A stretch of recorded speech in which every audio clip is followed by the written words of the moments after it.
dive into what it's all about. Marks in order to find those consent to build these flats. We have the designs pretty ready to go. This is the only thing that's back. The second thing is to look at the viability of a medium-term solution, bringing up other possible land that TBC may have available, so that once we do the pensioner flats open in Riley Street, we can go on helping with families. Thank you. Thanks. Congratulations. It's really come a long way. Great. Yeah. So a lot of work, but it's good to do that. Reg. Morning, Reg.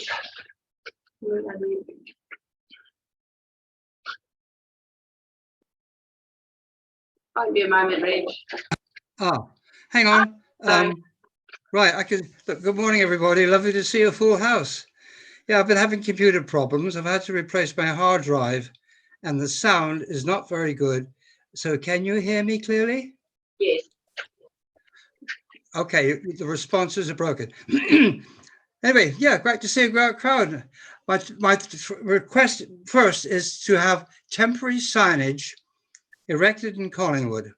One is for a temporary speed limit of 30k. The 50k posted one is silly. And the second is to have a temporary mobility bay placed preferably in front of the Memorial Hall, because I believe temporary signage does not need the requirement of going through compliance procedure. Is that correct? Just a question for clarification, Reg. I thought we'd organised a disabled car park or a limited mobility car park for Collingwood. I thought I can clarify that with James later on, but I thought that was no. There's currently nothing there. Yeah, I believe the first one was rejected because it didn't go through proper procedure.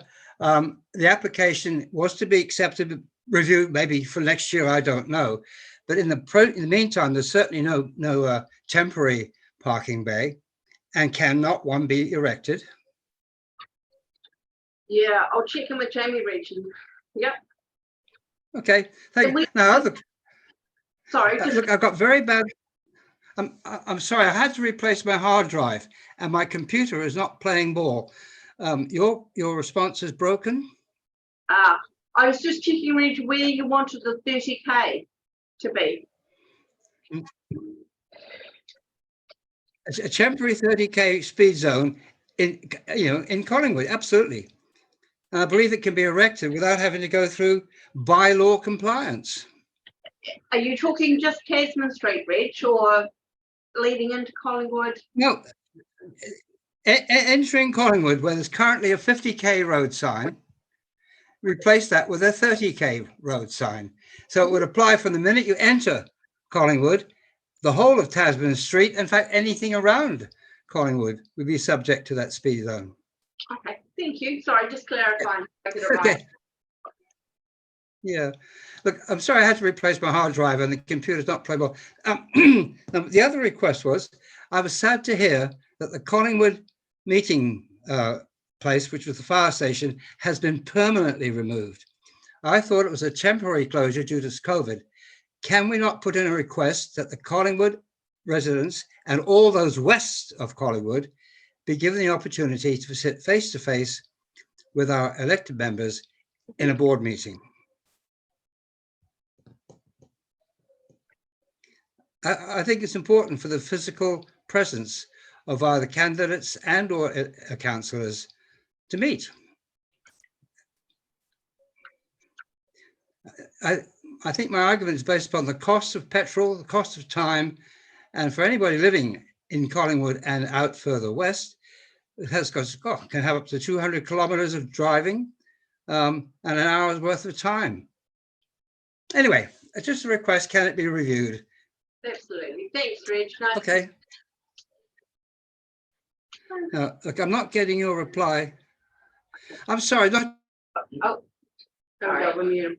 Thanks, Reg. Done well. Chris.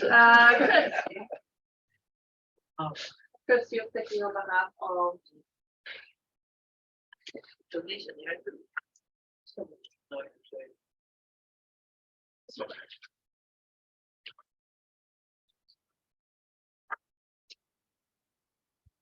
Yes, it's been really nice. So I've been contacted by Helen Rose Butchman. In fact, I was planting some trees at the end of our drive the other day, and these three lovely women on the electric bikes came to me, wanted to turn around, and we had a bit of a yarn. And they said, "Oh, while you're there, can we talk to you about bike stands down at the beaches?"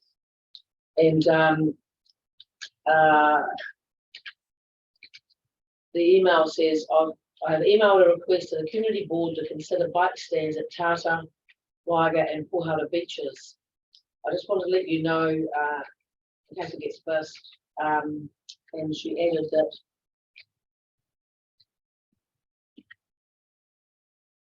that when biking to the beach as a group, we've experienced that there is nowhere to secure our bikes to if you want to walk or swim at the beach. Having permanent bike racks or stands would greatly enhance the experience of the cycleway. So people, quite a lot of people, you can imagine, head on down to the beach, and then you've got your bike, so you could chain it to the old tree or. So that's the request is to the board to see if we can do something about that. Thank you. Thank you, Chris, for bringing that. Duncan, welcome, Duncan. Thank you. Yeah, pleasure. I'm Duncan Peasy. I live on the Katinga corner. I've done there for 43 years, so I know a bit about the river. That's been right today. It's about the gravel river. David seems to come on to speak. Oh, yes, yeah. The river's definitely degrading behind my place because all the water's running in one little narrow channel, probably not even 15 metres wide. So, and it's not the big floods that are doing the damage, the water that's scaring the bottom of the river out. They've already put about 300 odd ton of rock. It's just lucky for the town when they did that rock wall down through Bridges Hollow that they pushed it. So it's 2 or 3 rocks deep. Like it was placed in there, but you can't be in trouble with it. But it needs to grow out of the river, and otherwise it's going to stop big ones. Some people in the council just doing the job at target, and others won't acknowledge it, never mind. So you can see it stay as far as I'm concerned. The amount of gravel that's coming down like this last I've been in September through Meat Creek, it's probably 1,000 cubic gravel come down that line and step up my banks right on the gravel. The star group is full front, they had nowhere to go. Plus there's probably 2,000 or 3,000 cubic sand. So it's all been followed. Yards. So there's the amount of gravel that's coming out of these small creeks and out of the big creek, just about the Tark River, and it's massive. And there's probably 15,000 cubes on the beach behind my place. And the old days, council crushed there, and they worked 5 days, 6 days a week, cleaning the gravel down. And they were there all down behind Riley's bank. I reckon some of these people in council must have shears and rock quarry. Because here they put rock in them below Lindsay's Bridge, but they're leaving the island in the middle of the river that's falling from. And get rid of the island, it would be half rock. If you got rid of the gravel out of the river, you wouldn't need to put the rock in the river. It's because the gravel's there, it puts pressure on the bank and forcing the river that way. The Whiteout Bridge was built back in the late 70s, and the corner where the argument is now beautifying the car park down there, that was supposed to be taken off. That was the narrowest bit of the river. The old bridge was there, the bigger ground probably temporary. But that was the narrowest part of the river, and that corner was going to get taken off to allow floods to get away. And then they've got the cut through. Well, now the cut down there, all the gravel going out to sea, which is the council's just wasting a valuable resource, really. They could be selling that. Because I talked to 2 or 3 of the white baiters who've been white baiting for years. You used to be able to go down the boat at low tide and go straight at the sea. Now you used to be able to walk across here at low tide, out of the river. There's that much gravel there. So, you know, there's this thing about no gravel routes. The longship is very long, and we need to get rid of it, otherwise there's going to be major floods. The last flood we had, and the last few floods we had, the actual, so it was 18 cubic, 1,800 cubic meters a second run past the bridge, and we just started flowing my stock in. Well, now it's probably down to 16. Because of the build up of gravel. Coming up to 5 minutes. Yeah. So, yeah, it's my road, just gotta get the gravel out of the river and you know, there's thousands of cubic meters coming in. You look along Payne's Ford there, there's probably 30, 40,000. You look above the bridge, it's building up there as well. And so, yeah, it's like something's gotta be done, otherwise, sure, I reckon the insurance company needs to start taking account of the task. Look what happened in that field. Look what's happening in Westwood. Oh, yeah, thank you. It's Councillor Holmes, a question for you, David. Do you think things have worsened, say over the last 10 years or something, or 5 years? Do you think, not in terms of as it builds up, you know, that not that sort of worsening, but in terms of what's coming down, Rannika and wherever else? Yeah, it is. Do you see that? 183 when after the 83 flood, they dug the approach to the big bridge cut right back to flat land. They dug it out to rebuild that. Was the feature was not good. Was in the next flood, you can see the thing. That's how much. Yeah, it did get deep. Thank you. Thank you. Thank you. Graham, Thank you. My name is Graham Rogers. I live at 10 Martino Place, Mahara, and my concern is the Mahara flood remediation team. I prepared this on the 16th of September, David, so it's long been, and I will stay for your presentation if you stay for mine. The TDC Newsline of 16th of September, issue 530, page 5. Did your culvert change due to the recent flooding? 7 criteria are listed for the installation and performance of culvert, and applying these to the twin culverts at Boyle Street, which is my current concern. 6 are fails out of 7. 1, the culvert floor must be buried in the ground by at least 25% of its diameter. Fail. The accompanying illustration shows the culvert floor above the creek bed. Double fail. 2, the culvert diameter is greater than 1.3 times the average stream width in the adjoining river reaches. Fail. 3, average water speed within your culvert is less than that in all adjoining river reaches. Fail. 4, the culvert must be in line with the river. Pass. 5, floods can pass safely through or over the culvert. Fail. 6, erosion protection at the inlet and outlet. Fail. 7, one large single culvert rather than several small ones except for wetlands. Fail. Replacing the twin culverts would allow TDC to meet its own published criteria. And we understand that the remediation works for Barton and Ellis Creeks between Richmond Road and the estuary at Boyle Street. The works are underway and due for completion in the present financial year. Yesterday, I saw dirty water passing under the Boyle Street culverts, which tells me there's some work going on upstream. Commissioner McGarry granted resource consent for works in stream at the Boyle Street twin culverts, yet we're told that the modelling shows that there is no advantage gained by making any change to the current Boyle Street twin culverts. We have been shown nothing that gives us confidence in the do-nothing judgment. The entire water flow of the combined Bartlett and Ellis Creeks is expected to pass through the twin culverts, which have been proven since 2011 to be inadequate and do not conform with the council's own requirements. In August, we observed and took photos and video of the road at the twin culverts, totally overwhelmed by flood water rushing over, scouring the road on its way to the estuary.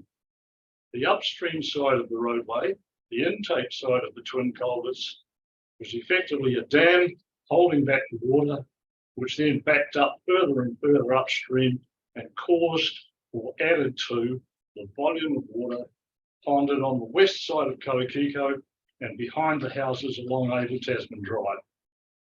This water flooded several houses again along Abel Tasman Drive. This has been happening since December 2011 most recently December 21, February 22, and August 22. One house flooded 3 times and one building of 3 residential units flooded twice. The engineering plan is to install a larger culvert under Abel Tasman Drive to improve the direction and the cross-section of the creek on the south side of Selwyn Street, which is expected to expedite the water flow and reduce the risk of future flooding at the Kawakiko Swamp and the adjacent Abel Tasman Drive houses. The engineering plan proposes no change at Boyle Street twin culverts, so the dam and blockage remain in place, thus negating any improvements made upstream. I request the community board, on behalf of the homeowners and the residents and ratepayers who have been following the saga since 2011, please ascertain for us the reasons for the decisions to leave the twin culverts as is. Thank you for the opportunity.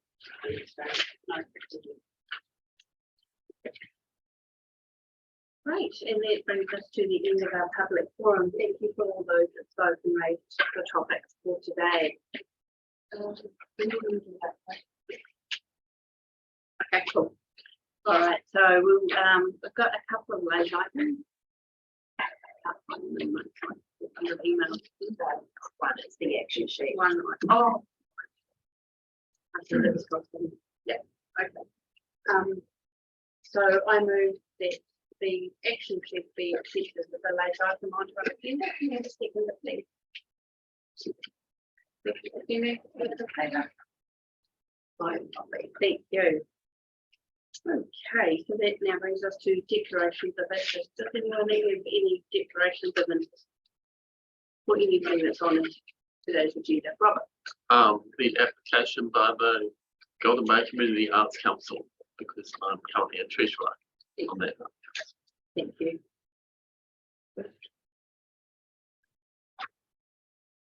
Done late item.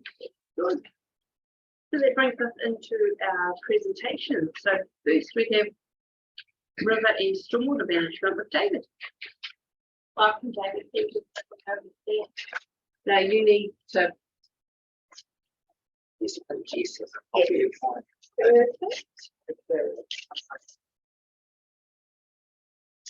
So if I speak like this, can the people on Zoom hear me fine? Speak towards the middle. Perfect. Yeah.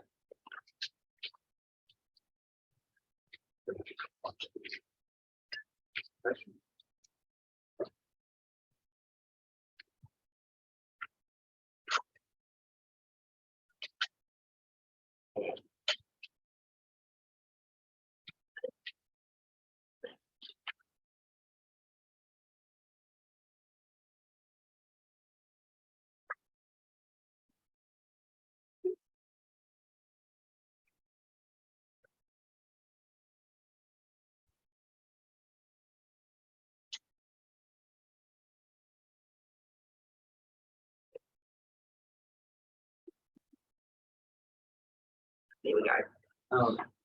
Good morning, everyone, and thank you for having me this morning. I'm conscious of time. I've got some information to present in terms of the Takaka River and some of the work we've been doing there, and the new information we have on gravel, and also an update on the Wahara Stormwater Project.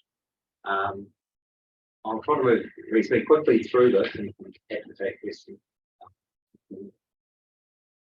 So just briefly, just a quick overview on river activity. So we operate the rivers in 3 different ways in the council. We have some flood protected rivers, that's the Lower Waimea, the Motueka, and the Brooklyn, where we manage stop banks for the council. We also have some other maintained rivers called the Y-rated rivers, and that's where we manage erosion and the channel, and manage the channel as well.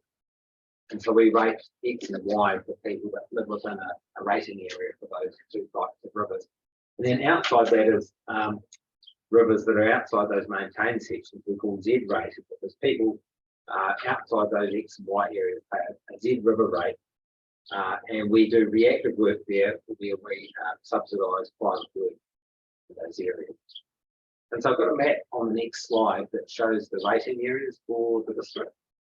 So you'll see there over in Golden Bay, you've got the Aotearoa and the Tākika catchments there that are river Y rated. And much of the rest of the district is rated. You can see in the blue there, you've got the River X, which is your Lower Motueka, Rewalker, Brooklyn, and the Waimea, rated for the Scotland. So just an overview of the income there. So you can see that there's some significant income that comes from River X and Y, but there's also very significant contribution for people outside those rating areas. And that just includes the Golden Bay rate. So, Clarifying questions on the way, all right? Do you want questions? Yeah, that's Laura? fine. Yeah. 11,000, what does that mean? that means that we've collected 11,000 rate rivers rate. In Golden Bay for the year. I'll double check that. It looks like a low number, but certainly the overall contribution is one. The overall contribution from the district. The total rating income there, so you've got total rating income of 585,000 for River X, which is Stockman, 429 for the other areas outside of that, like the Tākika and the Aotearoa, and then those that are not in those rating areas, just like but it's been in town, outside. Yeah. You think they just looked like 250 the budget. It's essentially that's the total income there. Oh, yeah. So just a summary on the next page. Sorry, that slide is quite small of the spend for the year. So the top section is the general river maintenance and capital works activities. So you can see that we spent just over $3 million last year. And to be fair, last year the bulk of that was in the Upper Motueka catchment. Really significant flooding and erosion damage. We did spend around 340,000 in the Golden Bay.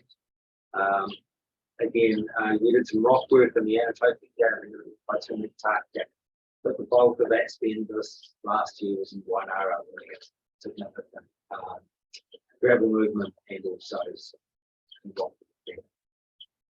In addition to that, we spent just over $200,000 on the river bed surveys, which I'll talk to you about, and 2.7 million on the Lower Motueka stock bank improvement, which was 3/4 funded by some shovel-ready project department.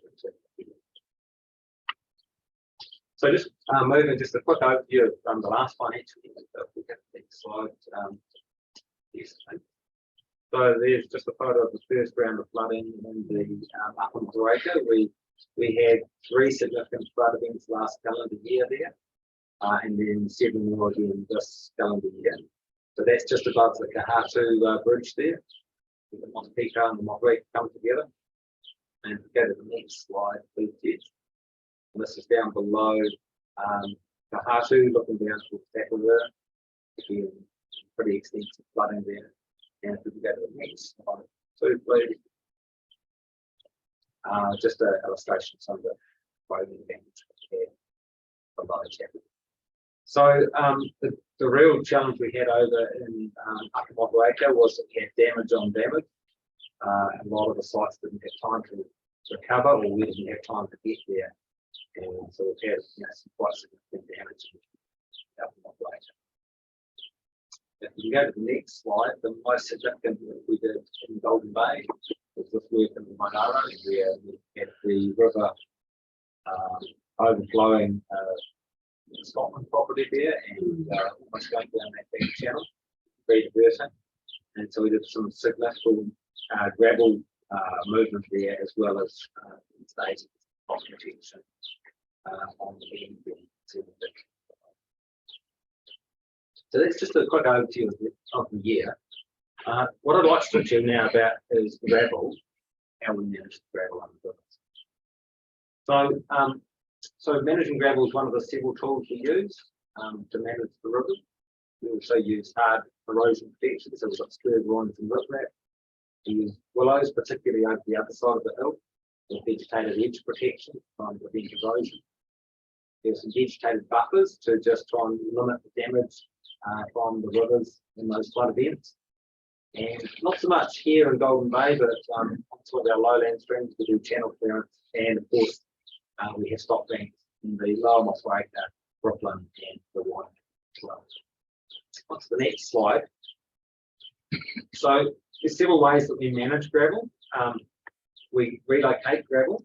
That's quite an expensive activity. We use fairway spraying, which is spraying for woody weeds, because we don't want the gravel to lock up when we get woody weeds growing in the gravel. We want the gravel to continue moving.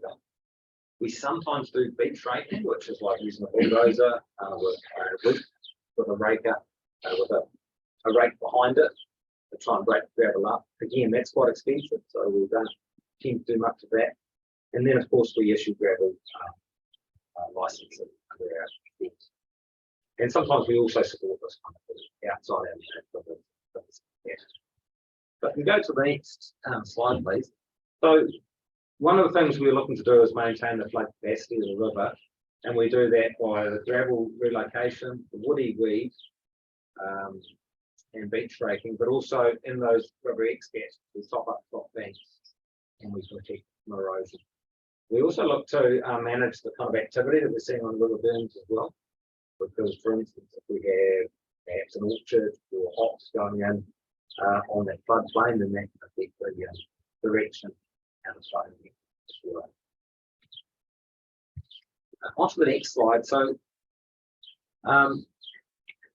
one of the things to remember about rivers and flood, and many of you would have seen this and know this, that in a significant flood, the river changes behaviour quite significantly. So it's no longer just flowing water. You often get the bed of the river mobilising, and in a significant flood, you can have up to 3 metres deep of a gravel water fluid mix moving along like a conveyor belt underneath the river.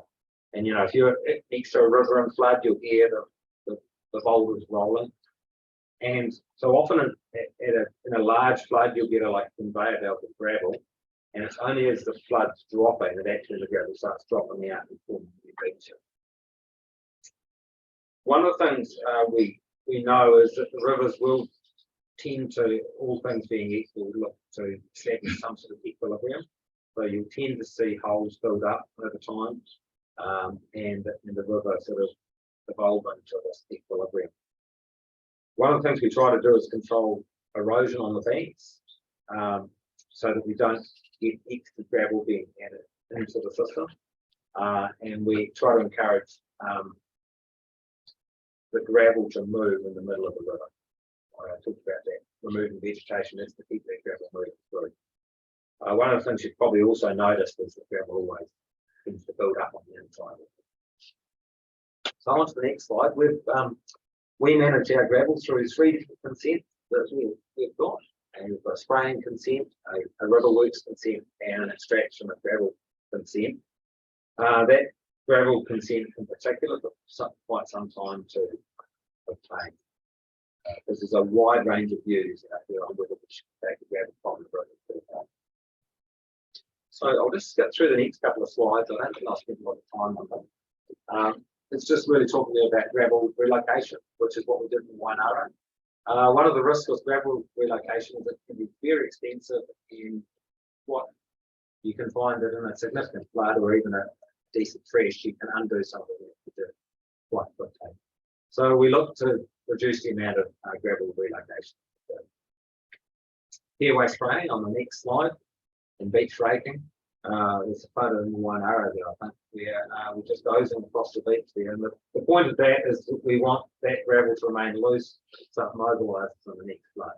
And that's the reason we do some of the fairway spraying. So we want that gravel to continue to move. It's also better for the birds as well, if we don't get locked up by it. And then on the last slide, gravel extraction. And there's a photo of the Waimea there.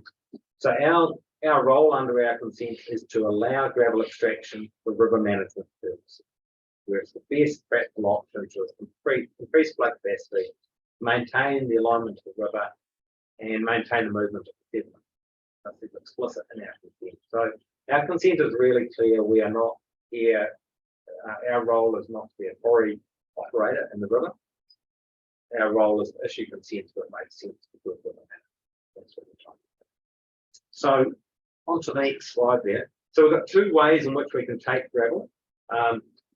We have a series of rivers called the gravel envelope rivers, where we have long-term gravel records, where we've been measuring cross sections for a long time. And we have and the Lower Taka River is one of those. Then outside those rivers, we default to the TRMP limits, which are, for instance, the Anatoria 1,000 cubic meters per annum. Parapara, for instance, is 500. So we've got either the gravel envelope or the TRMP limit. The amount of gravel we can extract. On to the next slide. One of the things we do need to be careful about and be conscious of is that if you over extract gravel, it can lead to other issues. If you're not careful, you can drop the overall bed level of the river and you can undermine some of your rock protection work you've already got in. There's also a risk of undermining bridges. In some cases too, if you drop the bed level, then you can start affecting the groundwater aquifer as well. Because you're dropping the water level, so it's less pressure to drive the ground. Generally speaking, in our region, comparing ourselves, say, to Canterbury, our rivers are regrading, but nothing like the amount that we're seeing in Canterbury and the west. And we understand that our rivers can probably only provide some fraction of what industry needs long term. So if we go to the next slide, I'm just going to talk you through the gravel extraction approach we use. On the right, there is a graph which is the average bed level of the river, and when which is the black solid line there. So when we've got this long-term record of the river levels over time, and our consent says that as long as the bed in that section of the river is above the long-term average, we're able to extract gravel. That we talk about that being above the midline of the envelope, which is just saying more than above the average level we've seen over time. I'll just skip over the next slide. I guess we can skip the next one. So the gravel envelope method here we use, it's very similar to the method used by a lot of other regional councils. We're managing to a bed level, not a particular volume. So if you skip to the next slide, please. So we used to go across sections with a surveyor and measure the level above and below the water if there's no cross sections. Now we do it by using LiDAR from an aeroplane and also some fancy work with a drone where the drone can see through the water and measure the depth of the water. So we talk about that being full surface capture, and it's got a real advantage over the previous method, which was the cross section.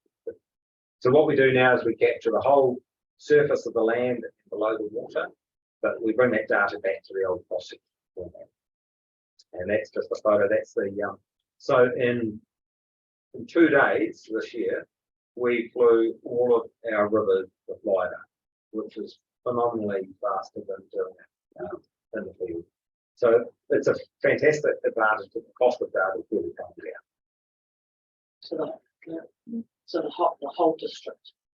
That route there, so that's the Waimea, the Wairoa, the Upper Motueka, the Lower Motueka, and then over into the Taka River and the Wainara over the 2 days. Or the above water 2 days. Yeah. Phenomenal. Yeah, and do you do all of the Taka River? Is it a section? About 14 kilometres. I'll just talk about the lower Taka today. So we take that data, next slide please, Jess. We overlay it, and you can see there that I've got a couple of cross sections, red and yellow. And so using that data, that picture on the bottom left is a cross section, like a slice through the river, to show you the channel.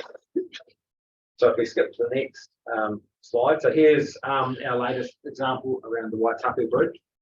So it's a little bit difficult to see there, but what you've got is the solid black line is the most recent survey of January this year.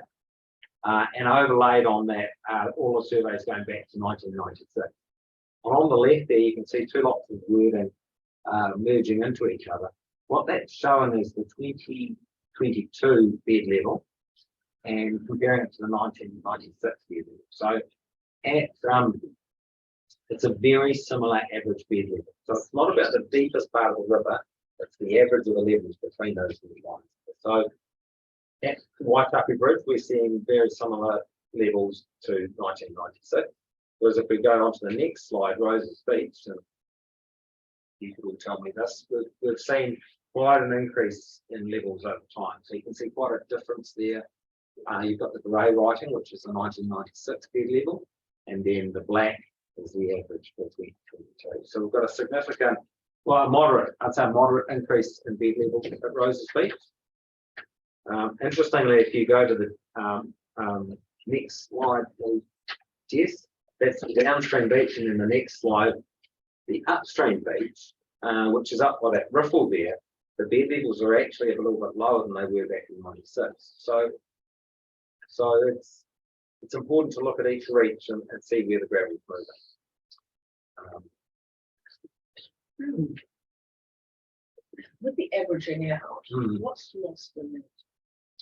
It's not necessarily lost, because what we're looking at is the if we look at that slide there, you see you could say that back in 2006 the river was deeper. The deepest part of the river was deeper, but you can see that there was quite a significant beach there. Yeah. So what we're interested in is the total volume of gravel in that active river bed, not whether the deepest part was deeper. It's about the bulk or the volume. So when I say averaging, it's not losing information. It's really calculating the volume of gravel on that beach. So we take the average bed level to work out the volume of gravel, basically. And in that specific little further reach. Yeah. Just thinking about the averaging out. Yeah. Is it still known where in that average there's, something has actually built up significantly That's right. in one part of it. And that, when I said loss, that's really what's that's what's the things that get missed. I in the think average. So if we go back about 3 slides, Jess, to that GIS overlays page. Yeah, so there you go. So in the past, we only used to measure those 2 lines. And yeah, so if there was a lump of gravel in between, that got completely lost in analysis. Now that we do the full GIS survey and the LiDAR, we're not losing that data in between, although we don't have the long-term history. So it's quite possible that a beach would accumulate between 2 cross sections that would get missed from the analysis. So we don't have the old history. We trust that those cross sections were chosen at reasonable intervals by the Cashel Regional Council, but it's possible that there's some lumps of gravel or some holes that have been missed. So we're improving the data now. So yeah, it's possible. So we do need to make a judgment call on using this information and not just follow it blindly. We've actually got to look at what's happening in the same place. That was a question. So if we can skip through, please, Jess, to that one there. This is just an illustration of the long-term bed levels through the lower Tarka River, and without zooming in, you won't see a lot of detail. But this is the raw data that we see coming out of the survey. Probably the key thing to note is that blip there is Roses Beach, about halfway through. So you can see quite a bulge there, but also a hollow straight upstream. And that's where the river's hooked left just before Roses Beach there. And it's just cut a bit of a hole, and it just happens to be where the cross section is. So again, you just need to be careful about looking for stars here, but and knowing what you're looking at. So that's a hole immediately upstream of Roses Beach. Got a big bulge of gravel on Roses Beach. Right. Just onto the next slide. So this is just an illustration of now what we're able to do. This is what we can now do in the lower Mottle acreage. We've had 2 lots of full data for the Lower Motueka.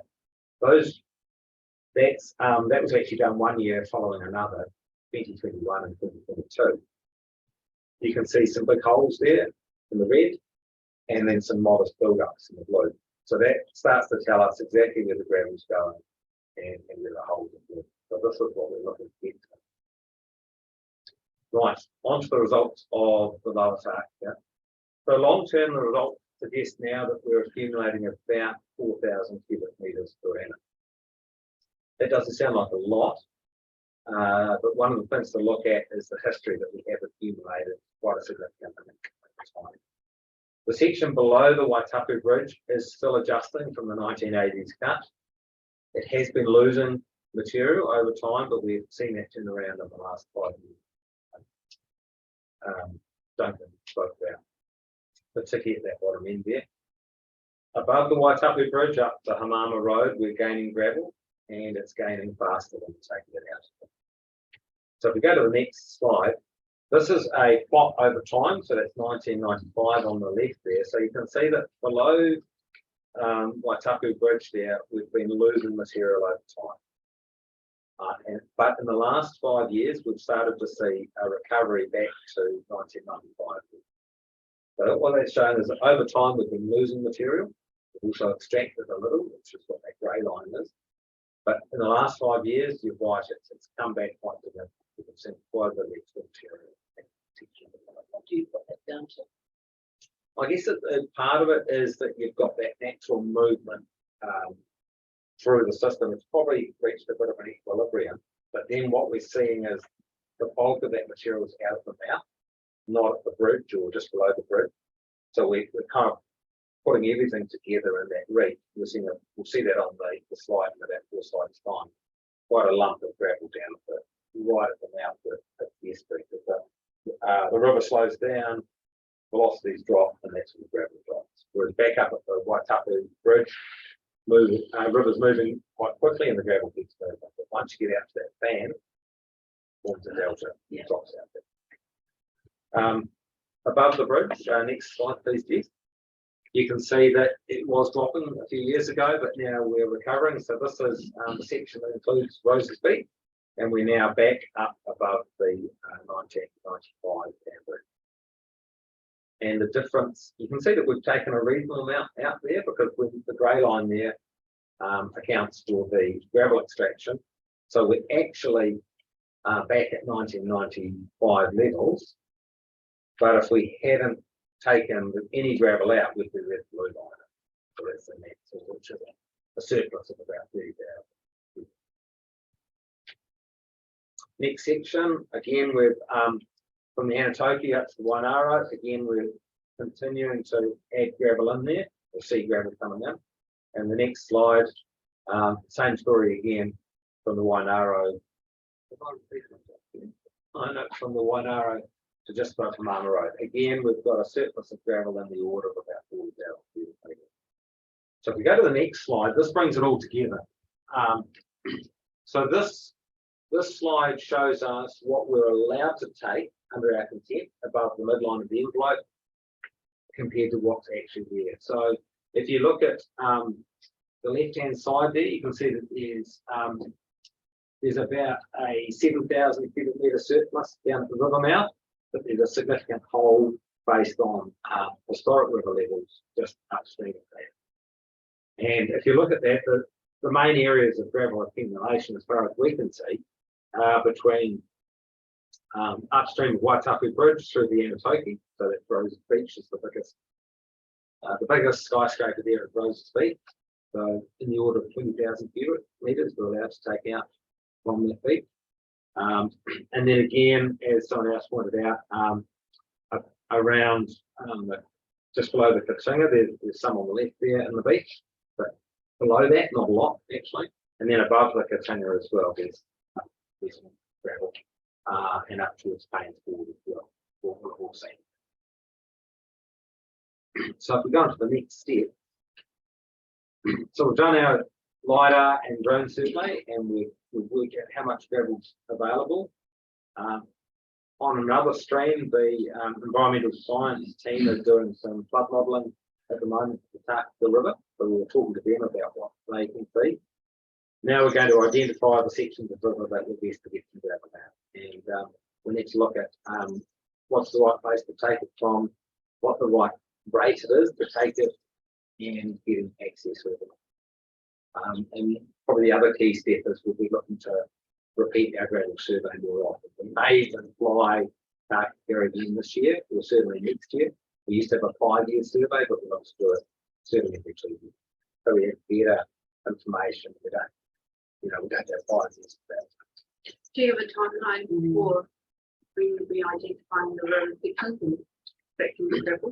Yeah, well, we're hard work in the Upper Moss at the moment, doing that right now. I think what we can probably do is do some easy wins at Roses Beach and probably up by the Tinger and do some easy, safe extraction.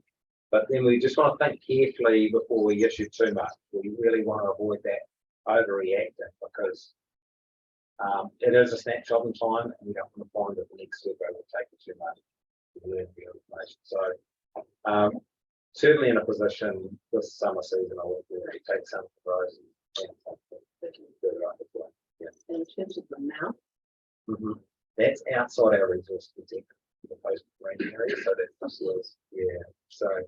So we'll get some advice from Glenn Stevens on, how much that's actually affecting the flow back up at Waitaka Group. Because certainly in those low flows, it's slightly affected there, but I think in those flood flows, we'll find that it's probably not affected the flood flow.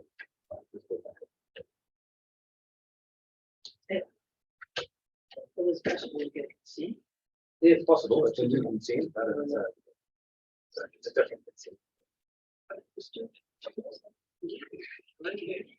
It's what what are the question used for,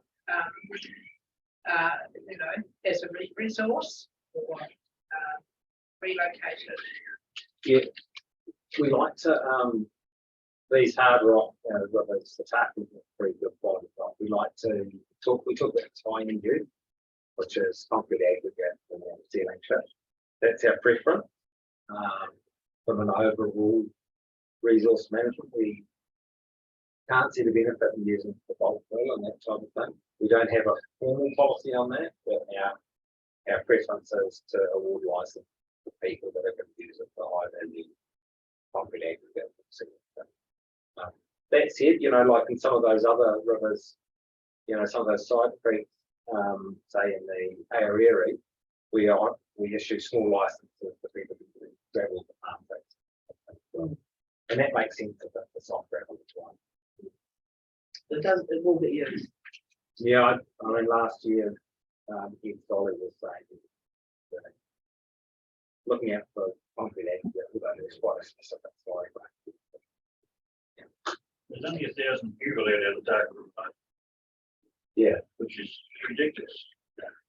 Usually 4,000 people for the concrete. Be good to get more gravel out. Excellent, thank you. Just aware that we are coming up on your a lot of time. so I'll just skip I'm through. gonna stop for Hara. I'll skip quickly through Bahara and just take this in. So the Bahara work consents were issued September last year, and there's 3 packages of work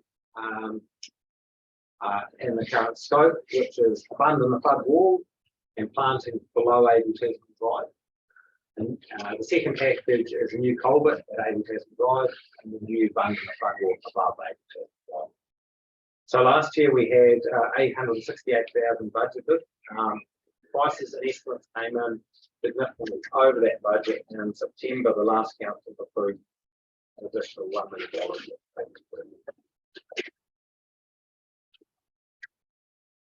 So next slide, this is just a picture showing where the works are.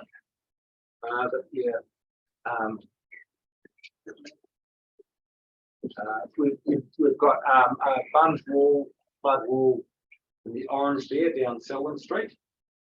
And we've got some widening of the confluence where the 2 streams come together there. That's a choke point. We've also got a bund that's already been installed. You've probably seen it on the left of Abel Tasman Drive there. The culvert under Abel Tasman Drive, and then the stop bank above Abel Tasman Drive. In terms of the Boyle Street culvert, yeah, we did quite a lot of modelling work for the resource consent.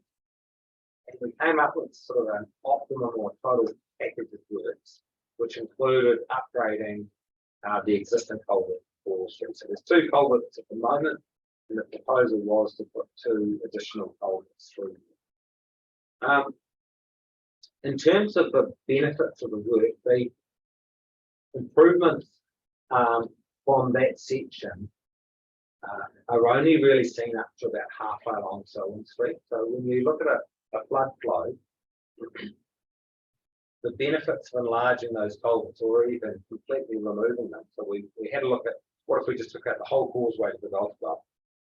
You wouldn't see that benefit back up to 80 Tasman Drive. You'd really only see it halfway along Selwyn Street. And that's just about the hydraulics and the way the river flows through there. So in terms of why we didn't go ahead with that piece of work, it was a judgment call based on the benefits and the cost.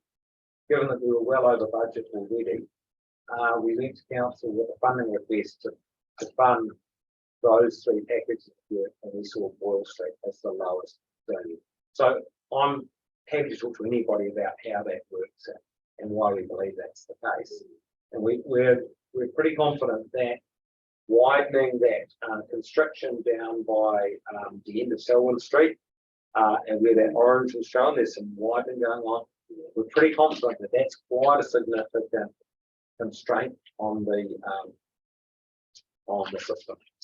So with regard to the failing of the criteria, how do we do that? I'll need to go and have a look at that. And we can have a chat afterwards That'd be because I took great. a couple of notes, Yeah. but I'll certainly have a look at that. Yeah. Thank you. There's one more photo there. And again, this illustrates one of the real challenges we've got is the amount of debris coming out of the hill. You might have noticed we tidied up at last on Arnold Butt property. 8 weeks later, 4 weeks later, all this gravel taken down. So gravel management is going to be a bit of an issue. That's very close to it. Last slide is so looking to have the earthworks. The prelim earthworks are now complete below 80 Tasman Drive. The timber bund down Selwyn Street starts this week. The culvert under 80 Tasman Drive will start in February and complete by June. And we're in negotiations for that bund above 80 Tasman Drive, but it's scheduled to be complete by March. I think we had a couple of people, Councillor Hill and Councillor Butler. I was on site with you and you met with Graham and some other Yeah. people down there. It was very helpful and Yeah. everybody explained, you know, in detail actually around what works and when and why. It was Yeah. very helpful. It Yeah. certainly helped me to understand. Yeah. And the thing I was most struck by was the difference of the pinch point further up from Boyle Street culverts. Yeah. And you're thinking that that is going to make a significant improvement. Yeah. When the works are done, and we get another smashing flood, and it seems as though Boyle Street culverts do need something extra. Yeah. That would be reassessed and Yeah. go back to. Yeah, I mean, one of the good things is we've had water level gauges in for about 15, 18 months now. So we're actually seeing the water levels on there, so we can actually see the effects. But yeah, certainly, that wasn't working. The other issues didn't come back. Yeah, it's become a Boyle Street culverts has become a focus. Yeah, It's helpful to hear about yeah. the reasons why the other work should I guess- resolve the issues. I guess just on that, so I've walked the stream between 80 Tasman Drive and Boyle Street, and there's quite a significant drop through that cut there. So although, with the greatest respect, you can see the water backing up at Boyle Street, there's almost a little waterfall partway back where that constriction is. So that's where your energy losses, that's where your head losses are happening. That's where the constraints are on Boyle Street. Thank you. Yeah, so thanks for the presentation, David. You're aware that this is a very active issue. So in the August floods, there were some big issues with debris that came down into Ellis Street, which actually changed the profile of it. So would you envisage that if we have significant debris issues, given climate change and increased floods, that this could alter the current approach to Oil Street? I appreciate what you're saying about the levels. If you go back a couple of slides, that was one photo there. Yeah, this is where most of the sediment drops out immediately by Abel Drive. We don't actually, we see some silts go further down, but the gravel, they drop out pretty much immediately below Lollipoppy. Yeah. So that's where the gravels drop out. And so we've got a couple of thoughts about how to manage that. But does it not affecting the Oil Street? Doesn't really get through to not really, no. It's what gets through to Oil Street is silts rather than gravel.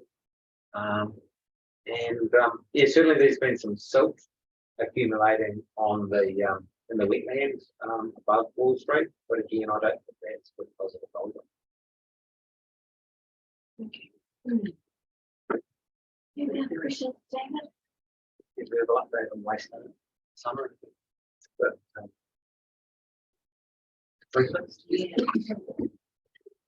Yeah. Well, we need to. No, if we can. Yeah, Would be no, good to we get can that.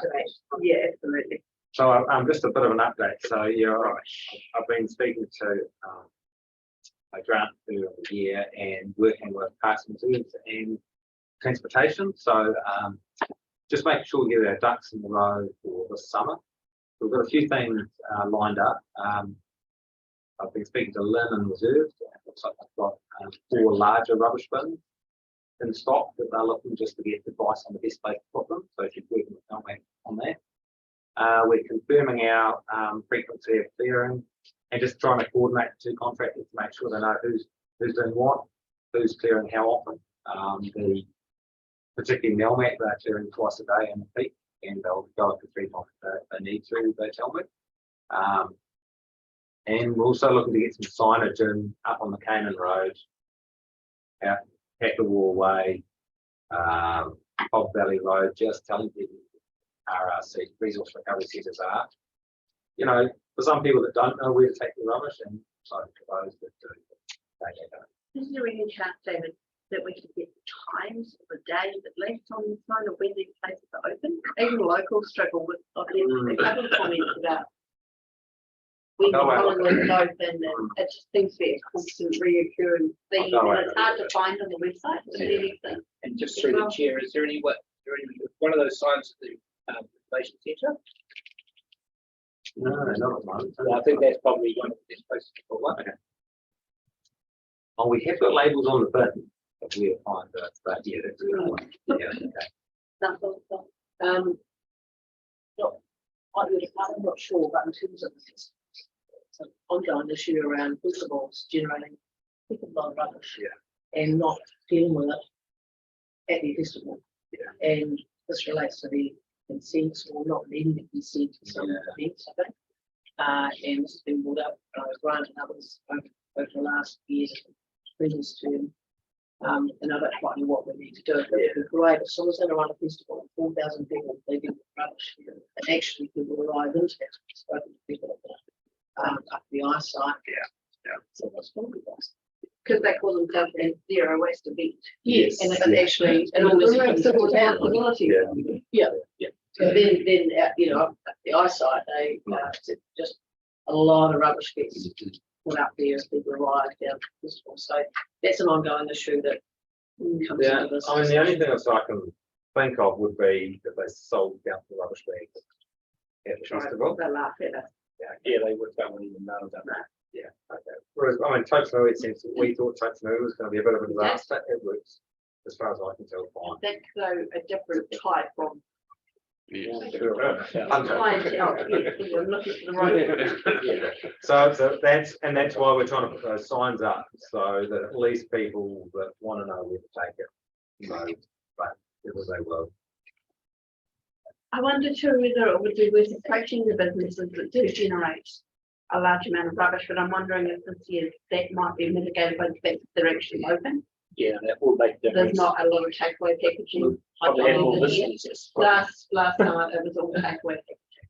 And pizza boxes. And yes, well, and that's what they were managing. They were just managing the COVID restrictions and mandate would be for good, which had the flow on effect. So hopefully this year it may reduce. We don't have those restrictions.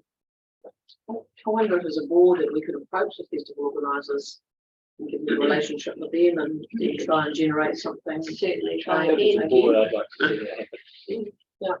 Absolutely. Instead of throwing your hands in the air and going, well, it's the wasn't it? Yeah, And someone else pays and so it's, well, I'd absolutely be. I reckon let's try that again. We have a presentation. We've got Jeff, who's taking into the back of David's. Want to go take a minute? I've got. Please circulate those. Very quickly, I'm the wastewater engineer for the Tasman District Council, or one of them. And we are doing some work in Motor Pippy Street. You'll probably seen the excavation works started. But that work at the moment is actually installing new sewage storage tanks. And following that, in conjunction with it, we are putting in a new dump station for motorhomes and caravans. We are hoping, we've got our fingers crossed, that the facility was built and up and functional before Christmas. If that is the case, the existing one will be decommissioned. A sign will be put at the existing one, as well as new signage around the roads of how to find it, how to use it, and so forth. It will not accept composting waste. So some of the caravans and some of the units that will come in do have composting toilets. We just can't accept that material going into the sewage system. It just doesn't flow. It doesn't go anywhere. You know, we do get people in Richmond and others in Motueka shoving the stuff in with brooms, handles, and into the pipework. We've got to actually get into hands and actually pull all that out. So we won't be accepting compost waste. But basically at the site there'll be fresh potable water in accordance with the new drinking water standards. So caravans and caravan vans can actually fill up with water for their supplies. We'll also accept all liquid waste to the facility. It'll be drive in, drive out. So it's actually a 2-lane dump station. We have been in negotiations with Fonterra for about a year, thereabouts, to get this land. And so land's very, very difficult to obtain in Golden Bay that's suitable. And not only that, is that council only funded the majority of this money. I've had to get the rest of the money from the TIF funding. So it's been a wee while to get all that money all together. So it's fine. That's it. One really quick question. Is there the possibility that in the future we can add rubbish disposal? No. It's very simple. I'll tell you the reason why. You just do not understand the volume of material that comes off caravans and camper vans. What we've done in Motueka and all the others, we've actually indicated very clearly where they can go to the RRC on the sites with a plan, generally showing you've got to go back in this particular case for the location. And we found that more viable than the other thing is that if we put a rubbish bin at these facilities, I apologise for this, for the public would do a very, very good job. We actually get general waste. Left there on the way home, or we're going caravans going, sorry, people leaving their batches, if you wish to call it that, and dumping the material on the way home. And so I apologise. I don't apologise to a degree. We'll put the signage up that she provides where to go. So I think that would be another good place for the sign to say where the RC is. Yes, we've incorporated in the signs. Yeah, we've got to get right. approval for the signs at the moment from the NZTA, but that won't take very long. And the signage will actually be made in the next few weeks. All right. Thank you very much for your time. I apologise. oh, just to say, it's great, isn't it? Because this came up as an issue at, the vehicles not being able to That's maneuver, terrible. maneuver up there, and here we go, we've got a result, so. Yeah, that's fine. Thank you. It's been a long time coming. I remember discussing this 3-4 years ago, but really great. Yes. Excellent. Now we do have 2 more presentations. I'm aware that. So we've got next. We have got Jamie. Good morning, everyone. Can you hear me okay? Yes, we can. Excellent. Yeah, hi, everyone. So I'm sorry I couldn't be there in person, but it looks like the room's quite full. So I'm the Transportation Manager at Tasman District Council, and I've been asked to give an update on a few things. I will try and keep it quick. I've got a presentation which I'll just try and share.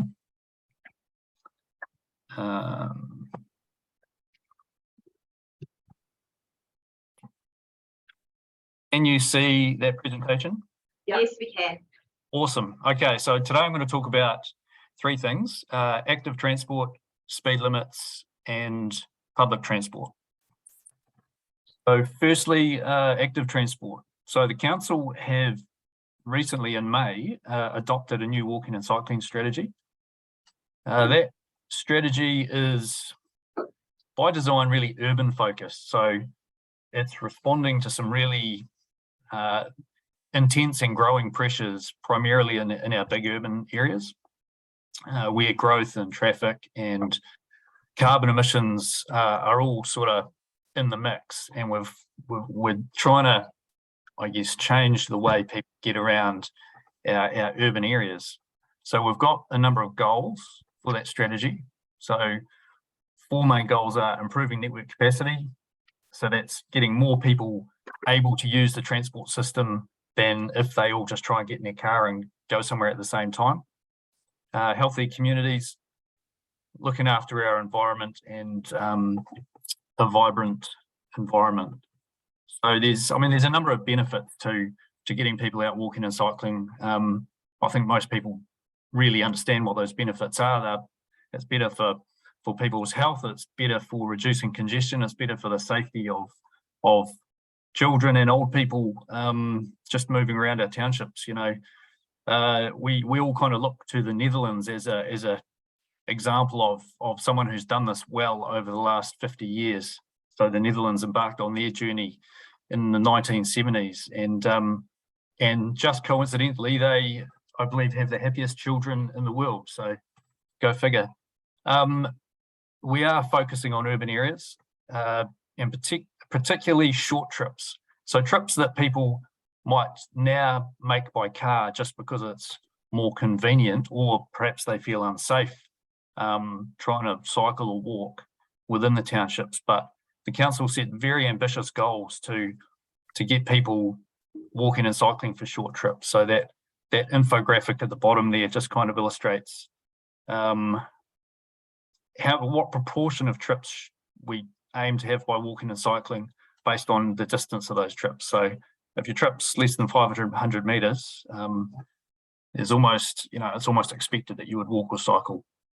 So what are we going to do to achieve this?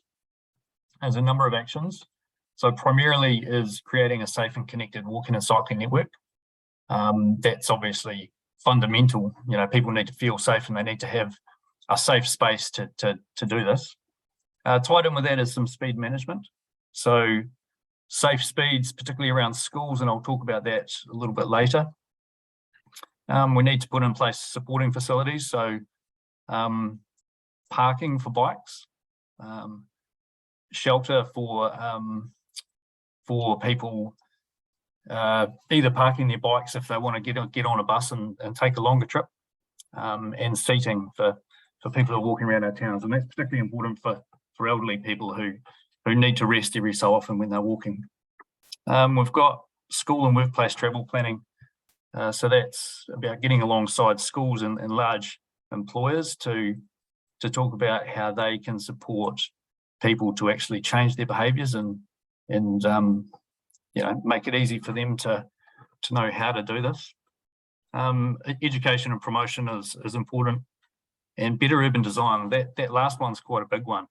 So if you build all your houses, 10 minutes drive out of town, you're not designing a place where people can walk and cycle. You're making them car dependent, and that's kind of been a feature of how suburbia has developed, not just in New Zealand but around the world. And that's something the Dutch really focused on. So European cities traditionally are quite intense and compact, and it makes it easy for people, to walk and cycle for most daily trips, whether it's to the shops or a medical centre or recreation or school or friends' houses. So there's some flavour of that coming through in the council's future development strategy, but I won't dwell on that. Within our strategy, each township has a map that kind of shows where key paths will go at some stage. So just so you're aware, there's a map for Takaka and Collingwood. You're welcome to have a read of the strategy and absorb it a bit more. It's available on our website. And there was some discussion, particularly in Golden Bay, that the real desire of the community is linking up the townships.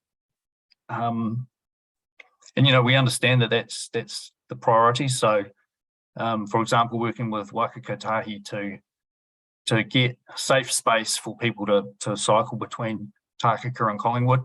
And of course, we've already done a lot of work on the Takaka to Pohara cycleway and the Mochipipi Bridge. So, yeah, the hardest thing for the council is kind of meeting the community's expectations around this.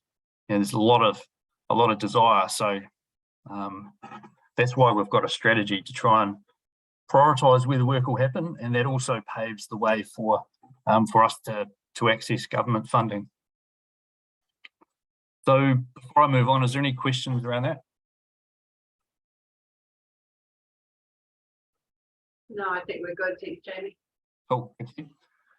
Now, speed limits. This is quite a chunky topic, and I'm going to kind of gloss over the top, but I'm happy to discuss it in more detail if anyone would like it. But just at the high level, the framework that we work in for speed limits is, like a lot of things in the world at the moment, undergoing quite a rapid change. So New Zealand has what we call the Speed Management Guide. Now that sets out what safe and appropriate speed limits are on different types of roads. And for example, it says that all gravel roads should have a speed limit no higher than 60 kilometres an hour.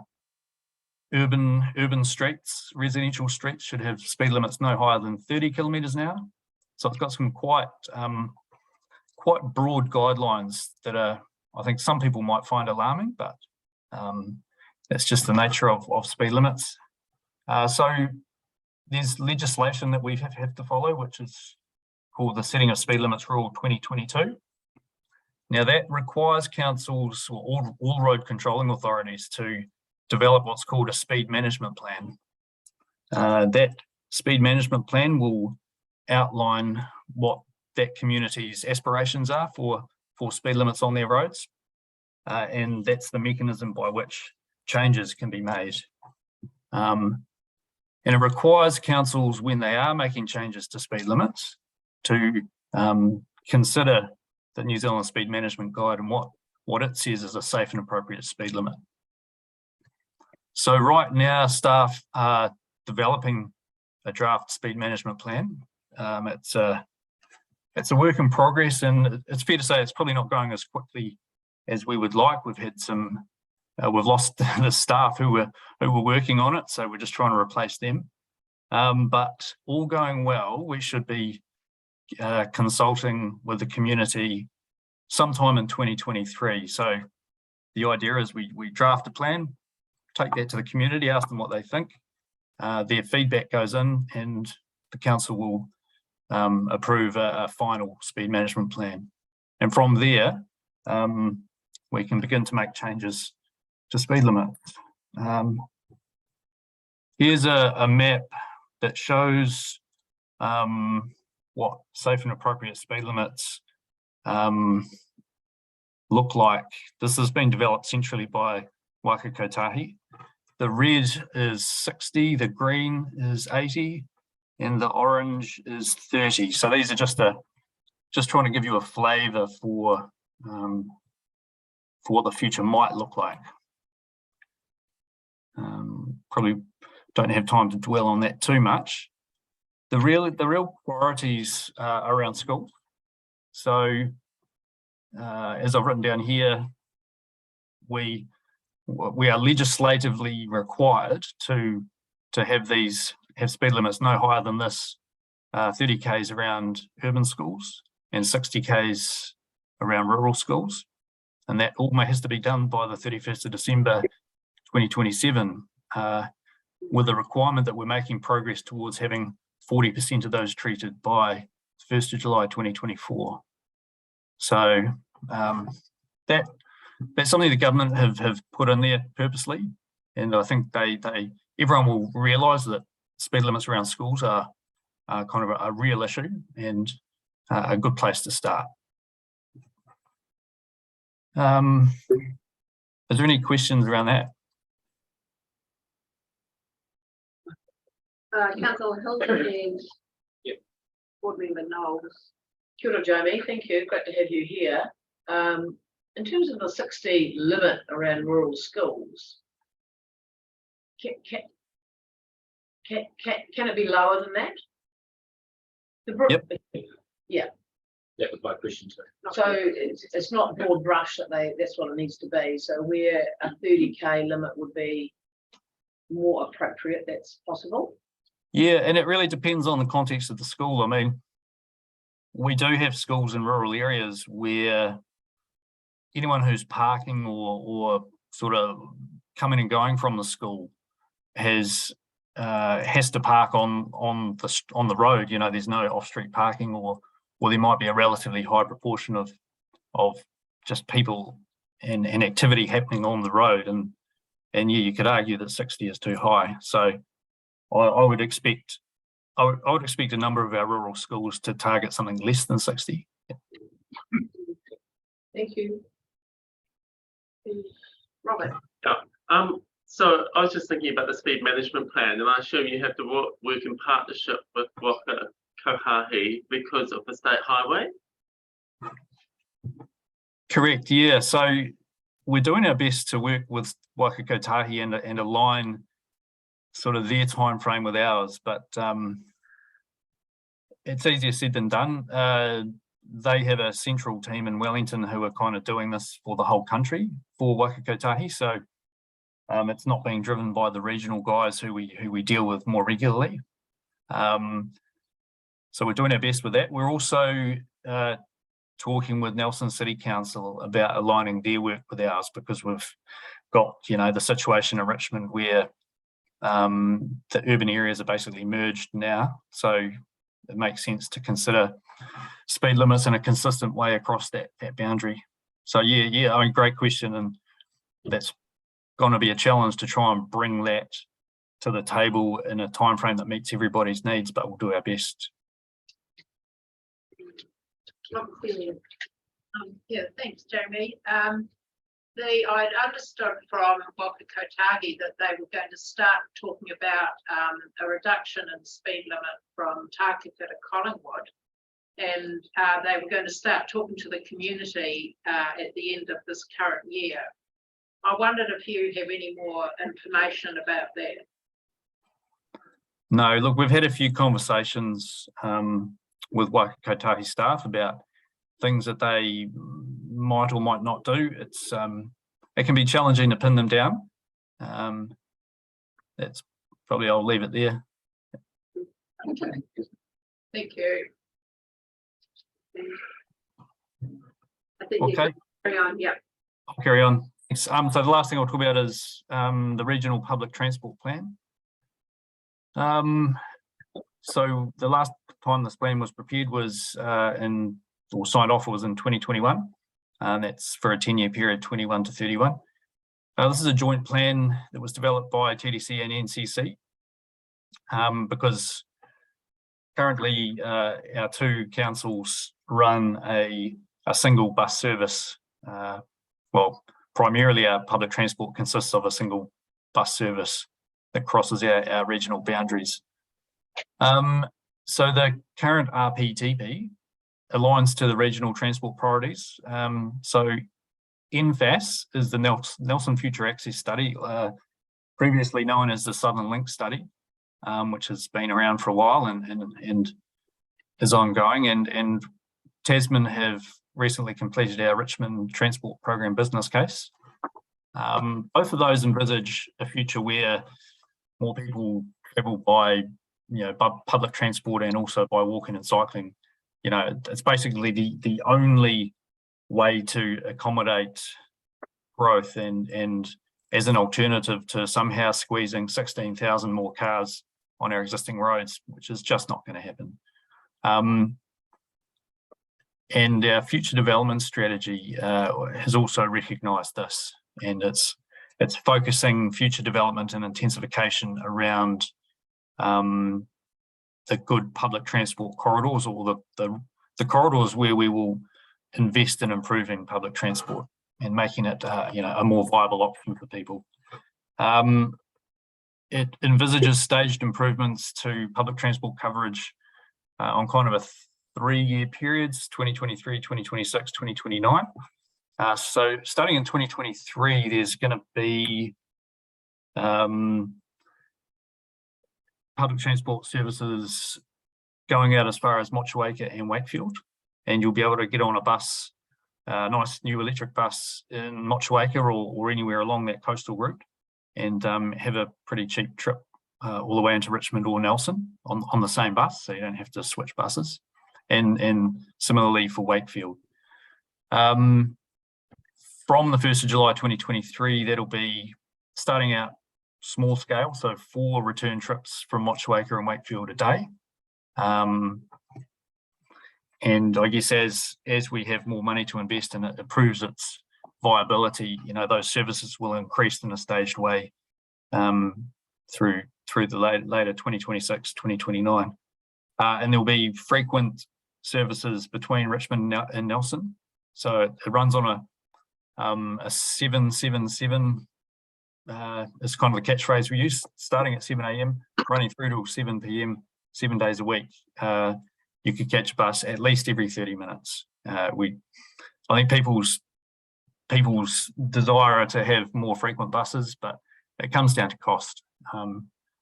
And at the moment, the government are pumping a lot more money into this. So as long as that continues, then we can expect services to increase. But if the money dries up, then things will get tough. So I know the Golden Bay community have had some aspirations around public transport getting over the hill, particularly. I mean, that is a big challenge. I guess we're testing the viability of the Motueka and Wakefield routes. They might not have the patronage that we hope for. And when you're cast as far as Golden Bay,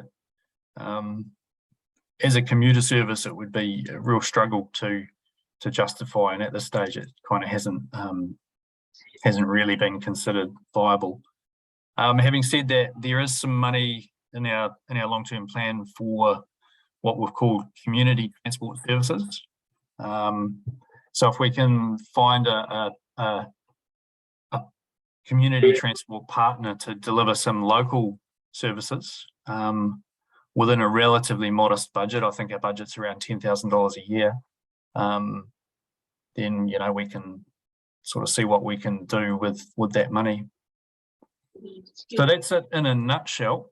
Is there any questions on public transport? Yeah, I've got a question. Thanks, Jamie.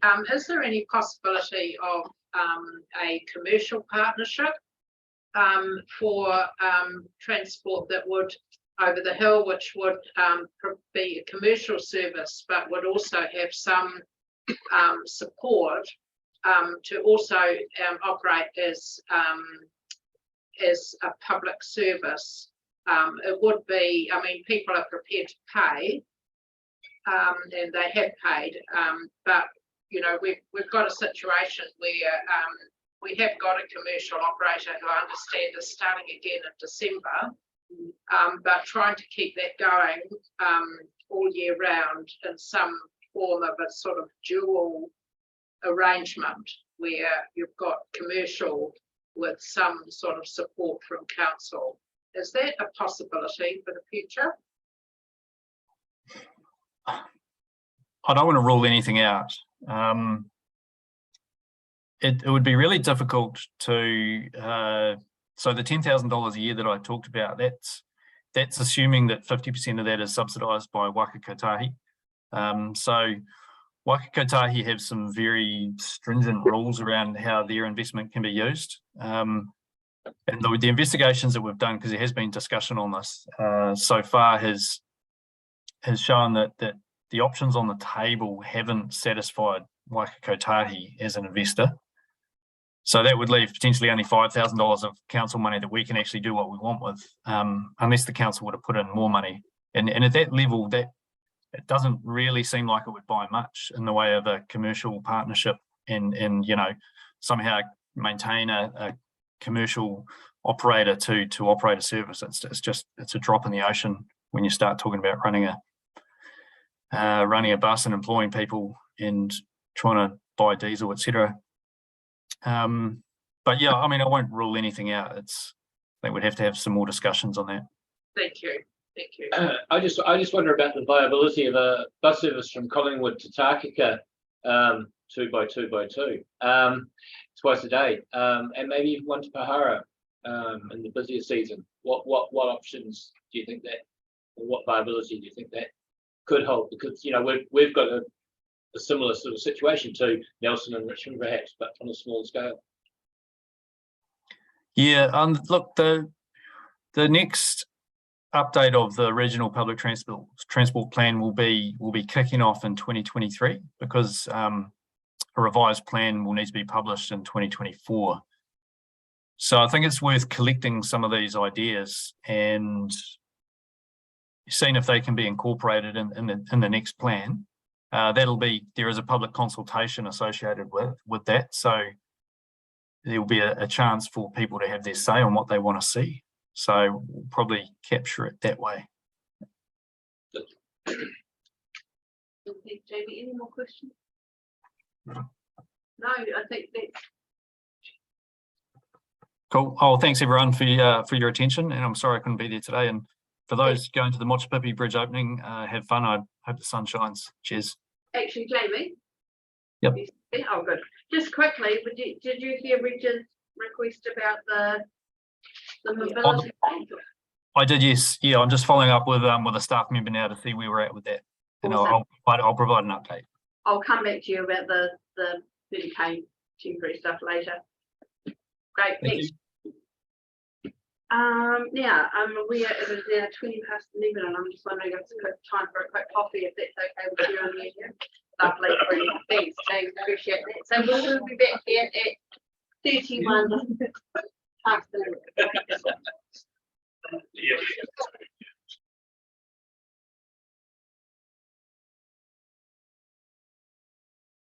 All right.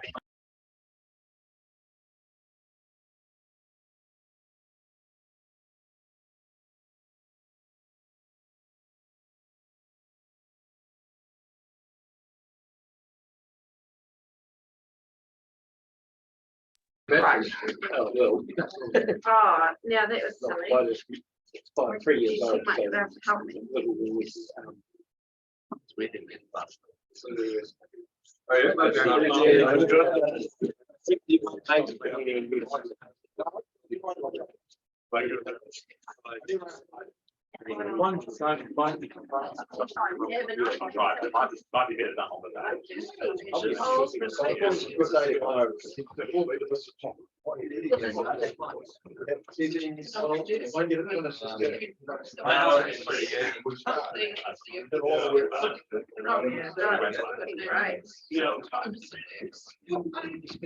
Thank you, everybody. And we are back in at 11:34 and 3 minutes later. And welcome to the table, Jeremy and Darren, who are presenting to us on the Tasman Environment Plan. Thanks so much for your Yeah, thanks very much for having us over today. So I think a number of community board members were present when we had a quick presentation back on the 25th. It'd be good to know who was there. Zoom, I think. Oh yeah, okay.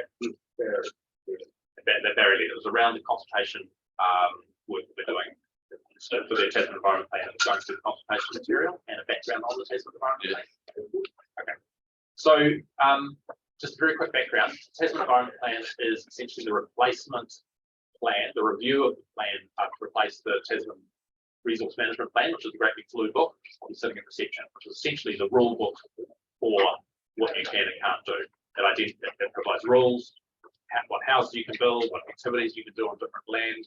It provides policies, objectives for how we want our places and spaces to develop, or not to develop, is essentially the policy and the rule book for Tasman. So it's a big project, which I won't go into here. I want to focus on the engagement work that we're doing. Back in 2020, we did our first round of engagement, which was a high level sort of come along and tell us what your ideas are. This round of engagement is a much more focused round. We, in the last 2 years, the staff have done a lot of work looking at that feedback we got from 2020 and looking at the evidence, looking at a best practice around the country and sort of pulling that together into what we call issues and options reports. So we've developed a set of issues and options reports, which, like the name says, identify what are the issues and what options we got to address them. So we just put down a slide. Okay, so I'll come back to that shortly, but the next slide. For this round of engagement, we've got 3 documents that we're taking out to the public. We've got the one that I just handed out, which is goes through a number of the portfolios for the Tasman Environment Plan. We've got a set of 1 pages for towns and villages, and I haven't handed it out to you yet, but I will do in a minute. And that's that. This is the Takaka one. Collingwood one, you put on? Oh, I might not have the Collingwood one. I'll have to get that to you. So for each of our towns and villages, we've got a 1-pager, which again goes through what are the issues we identified and what are the ideas for the future, also known as options. And then we've got Mountains to Sea, which goes through the values for identifying values for our freshwater water bodies and for the coast.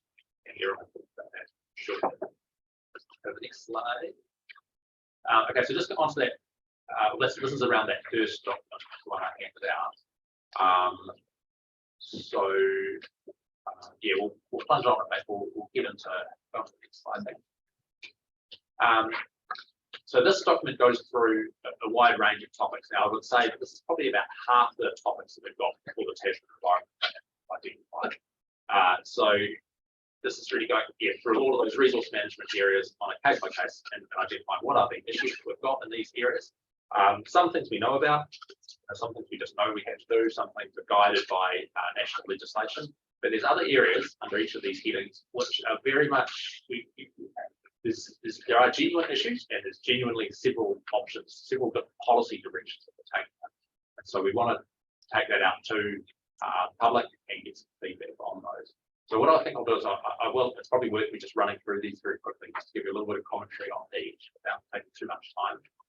Outstanding natural features and landscapes, which is in the blue there.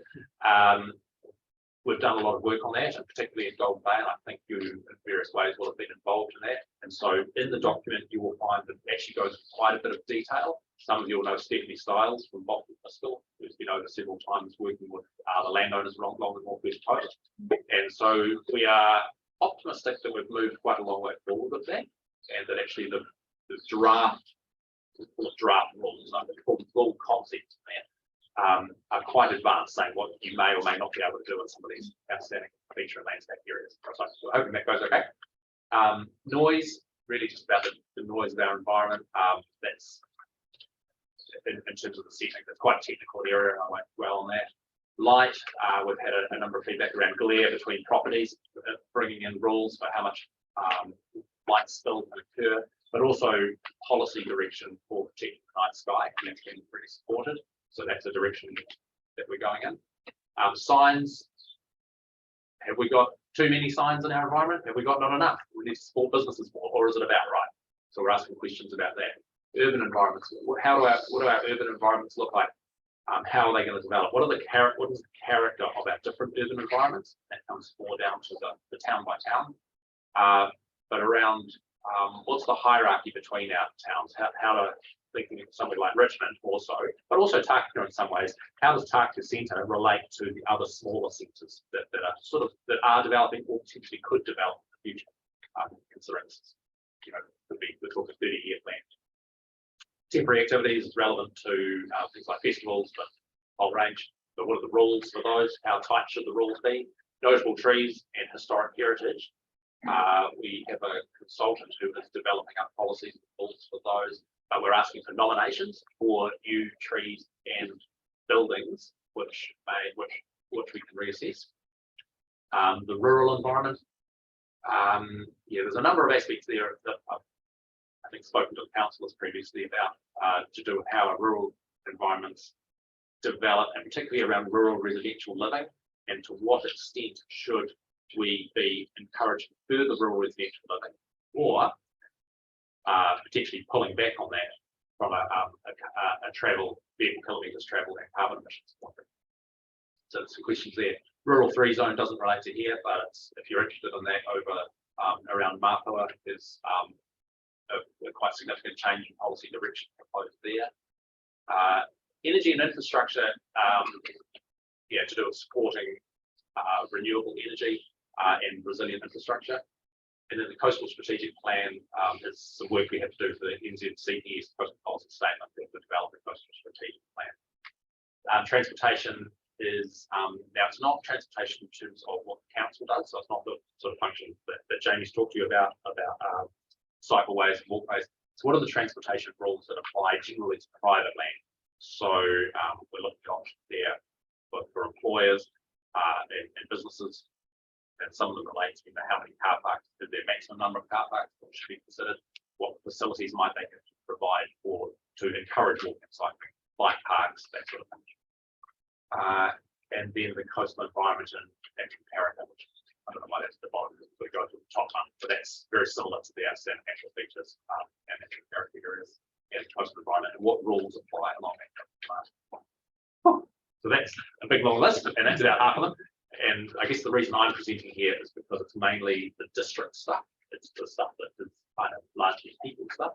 The ones that will be coming in another round, which will probably about July next year, will be more the natural resources stuff, where Lisa will actually is the team leader. Okay, next slide. Okay, so just to finish that off, that's what that document I've handed out goes through. And I guess I'll wrap up the end. So then we've got these other documents. This is the Tākaka one, which I'll hand around. I'll probably hand it around. So this is there's information on the front, and then for Tākaka, my apologies for not getting check my box, but I don't think it's from there. The Collingwood one. This is a little bit different to all the other ones that we've provided for the other towns and villages, where we've essentially identified what are the key issues and then what are some of the ideas. For Tākaka, I was just chatting with some people in the room. What we're proposing to do is next year is actually come back to Tākaka and have a body of work which is called the structure plan. And that's a program where we will start a process of working with the community and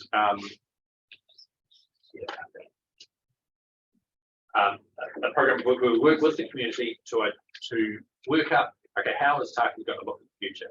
A lot of the zoning is very, very out of date with a real mishmash of commercial zoning, residential zoning, and industrial zoning all pushed into the town. And if you sort of look at the zoning, you kind of see how the town's kind of growing out and then kind of swelled around the industrial zone and so on and so forth. So we just want to take a step back and say, and I know there's been a lot of really good work done already in the community, but try and pull that together and then move that forward. Okay, how are we going to change the zoning? Where are some of the on the right hand side of the page there? Those will be some of the areas that we're looking at for putting together that structure.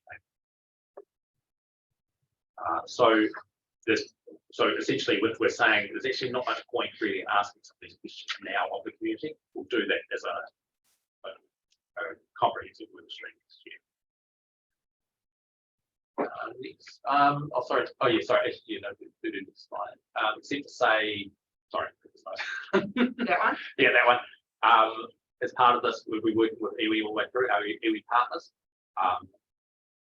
The future development strategy is a relevant consideration. There are a lot of work done to that, so it needs to be consistent.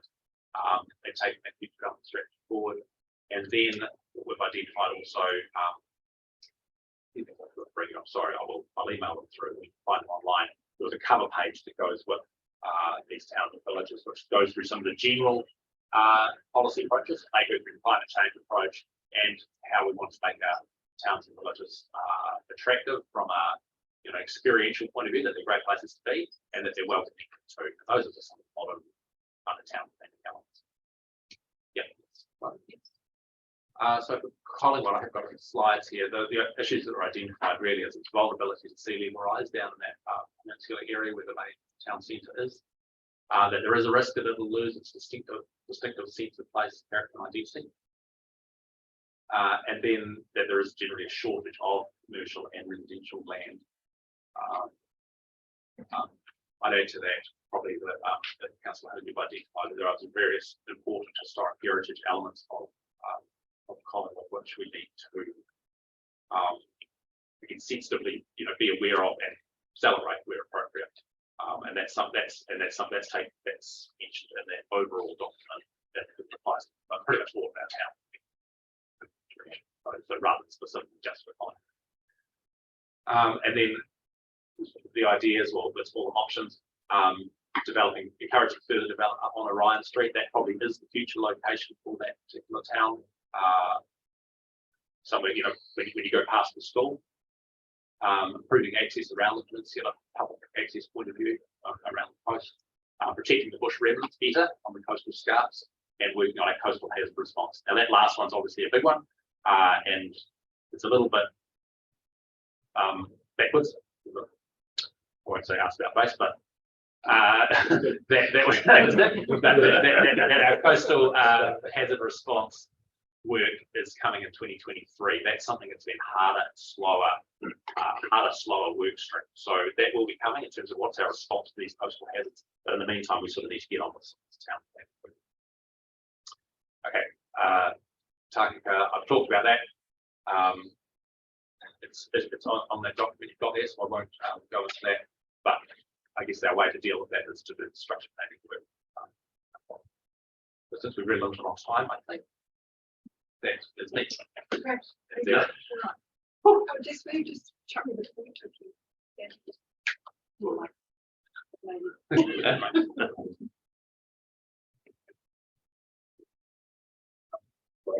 Yeah, that one, the one that- Probably excuse. Okay. So yes, I'm talking.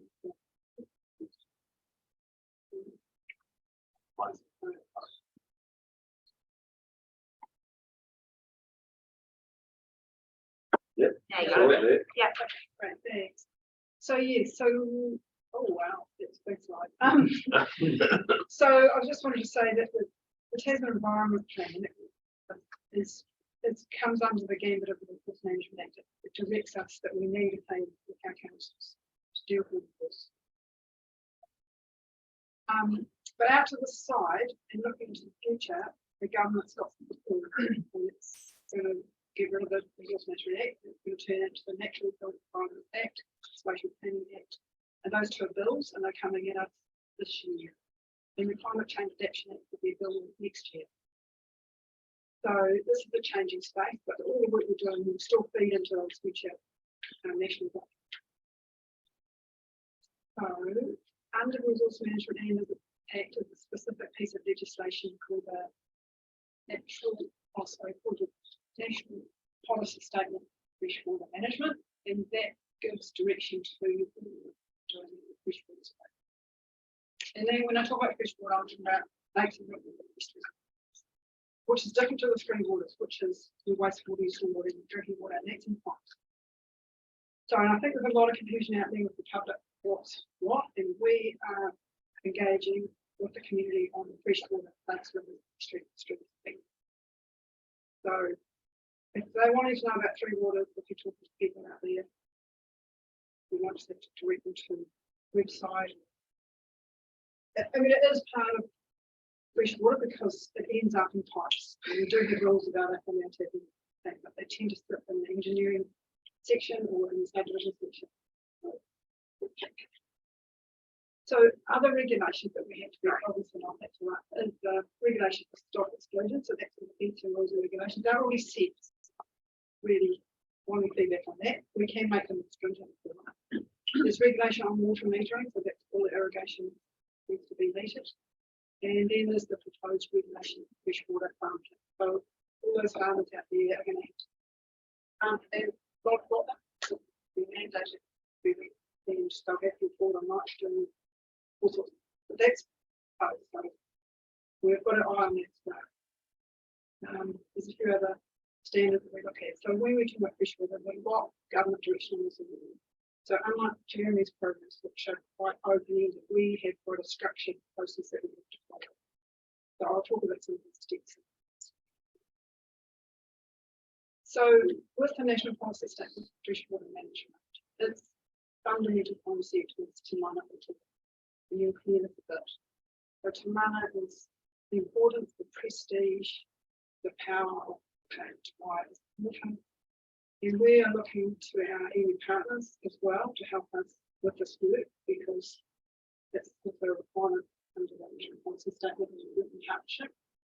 With the land a bit more.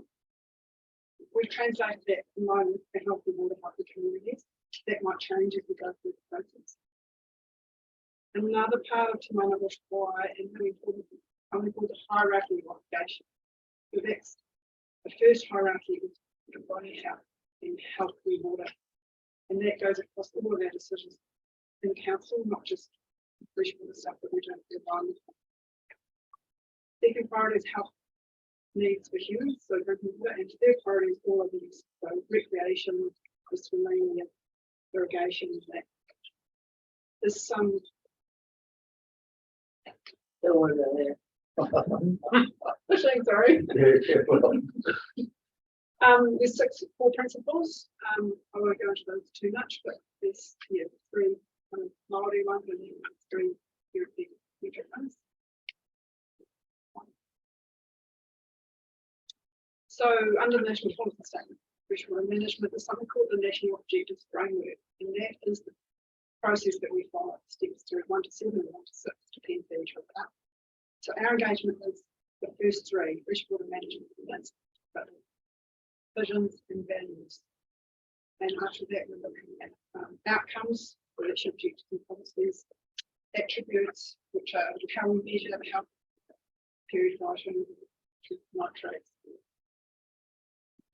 sediment. And then we look at the baselines, we look at what is it now, and we look at targets, so what we need to be like. And all of that is going to create limits and rules in our plan. And then we're going to notify the freshwater master plan on the 31st of December 2020.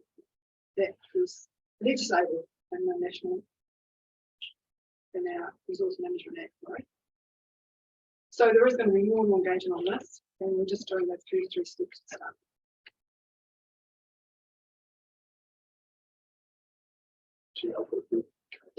The big thing about that freshwater plan is council won't be making the decision because there's a freshwater commission. That's right. So it's independent of council. And he did previous freshwater commission came and talked to council about 18 months ago. But there's a new freshwater commission. He's expecting to come and talk to council. So it's planned or intended. So it's something that's already been taken out of our control. We don't make a decision. Here we go. Not decision, but of course you are feeding into what a decision was made over, which is the regular community input part.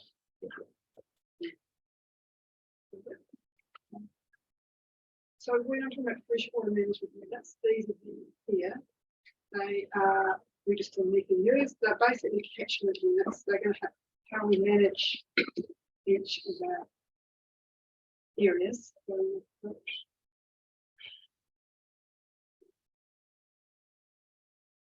Oh, there it is.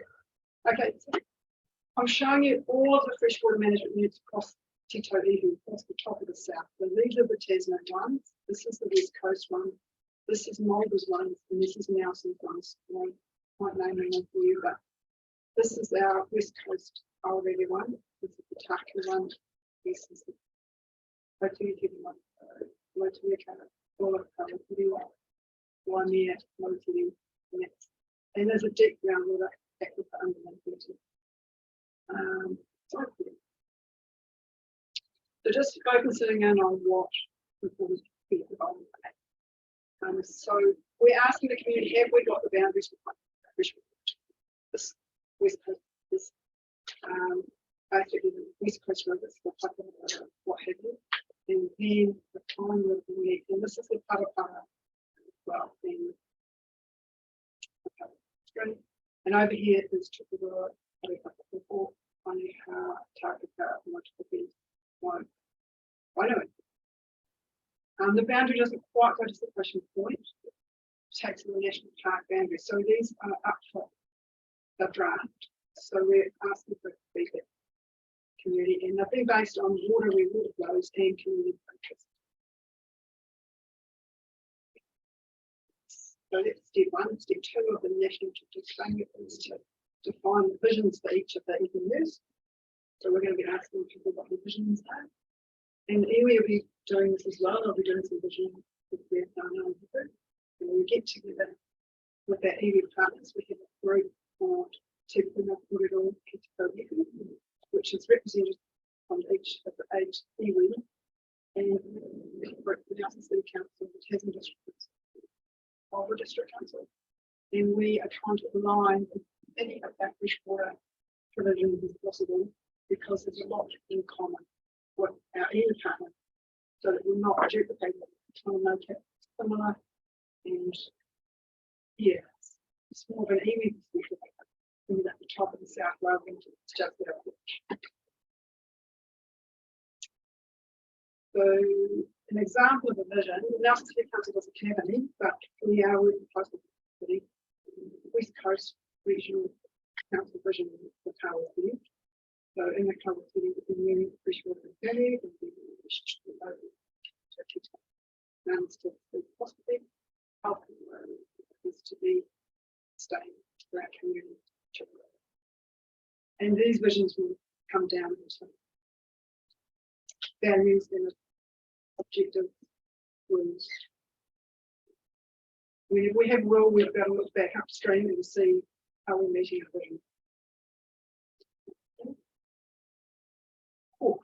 There are a lot of values. So this is step 3 value, and this is the last step in controlling on at this stage. There are compulsory values, and they come from the state. Freshwater, that's ecosystem health, human contact, which is just swimming and threatened species. So yeah, what species and birds in human climate, which is the food gap, which is very important to know. There are other national values, and they have to be considered. That's written into the as well. Like fishing, that's there. Hydroelectric, which is quite important in this region. And then there's some additional values which we've taken out of the analysis that they have consulted already. So one of them is drinking from nature. It's not something the government said, but something we might want to think about. These education sites. So we're asking the public, what are your values? Which values are, which EPU they were values in? And yeah, one please. Also, we're asking about the coastal environment as well, because we've got the particular type program managed sea and those estuaries that are important. The coastal environment, we're asking people's visions and values as well, and they come from a requirement of New Zealand coastal state, rather than freshwater. The coastal strategic planning, we have fair and our need. We provide for change, right? Tuning what is appropriate, and it also ties with council's coastal management. And my last slide is really the question. So we've got the community engagement. That's this week, Friday. We're going to Connaught, and then we're taking up Saturday at the same time. And we've got more reserved online in the presentation. And we're also keen to know whether the community board wants to be. A lot of this presentation today is focused on how we do the community board convey these messages to the community and getting that feedback for us so that giving them input from the community. But if you want us to run another more detailed question on that. Oh, well, I guess it's just an opportunity there. We recognise that the community board has, value in knowing the community, the local area really well. So there's the potential to have quite valuable input into this process. So we're really in your hands, like how you want to be involved. If this is enough, and the board wants to go away and through this separately and discuss it as a group and come back to us, or if you'd like us to run a more detailed workshop to run through these issues in more detail, then that's fine. So sort of in your hands really, but just to say, we want to work with the community board to get some of this important feedback back, both on those general issues that are in that big document, on the issues of targeting Collingwood specifically, notwithstanding that we will be doing this work next year, and that will almost discussions will come up there around some of the issues of hazards and understanding the King's Bank has been talked about. That will come up again, no doubt. To be an issue. And others will see values work as well. Vision values. Great. Well, just to say, Sid and I are going to attend these sessions, I think. So for board members who want to, because that is, I think. And I guess the board members can contribute personally as well, of course. Yeah. So either individually or as a board. In terms of actual submission, Because we're just, the actual community engagement, we've got 2 slots on Saturday morning, so we're going to decide, we'll have to divide those up. Board members to be involved. I know, I appreciate that it's very short notice. It's just stuff for you. But it is surprising how you can contribute when you're actually talking to people. It's surprising. You think that you don't actually know it, but in fact you find that you can. So we'll have to, Chris and I have to decide between us who's going to have the super. We've got food at the time.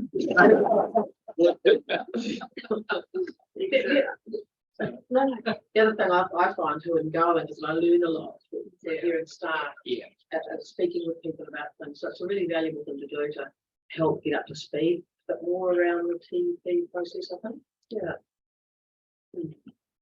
So you'll be setting up.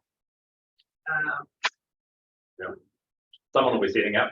Someone will be setting up Yeah. So there'll be a store. the store Yeah, and yeah. you'll have the information. Lots of pieces of paper. Yeah. And as much as possible, we're trying to direct people online. All of this content is online as well. It really helps us from a staff point of view to people build stuff online. So we're trying to, but we do recognise that often people like to have something. They put the pictures and they can write in it and all that sort of thing. So that's why you can write in that. So sorry, I should. In terms of that document there, if you haven't looked through it already, it really just goes through each of those topics that I mentioned, and then in the middle there's a pull-out form, and that has particular specific questions. Some are general, some are quite specific that relate to those topics as well. So that can sort of pulled out. We did debate whether we should have a one-pager because not everybody needs a whole document if they're only interested in one aspect, but we decided that on balance, people can pick it up for one issue of light, then they may well flip through and go, oh, actually, I'm quite interested in the questions that they're asking about the rural zone. Good time. Excellent. Oh, thank you very much. Question from Jeremy? Oh, yes, please. Yeah, we'll pass Yes, that'd be great. Thank you. Yes. it. Pass those around. Yeah, absolutely.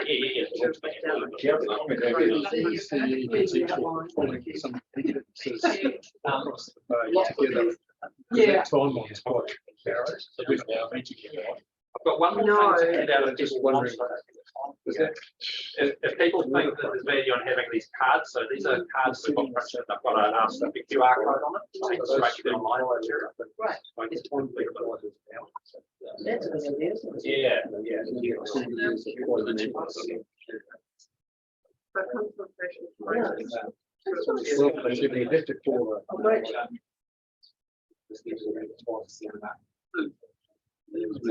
Yeah. Although a number of 2 or 3 sort of markets. Yeah.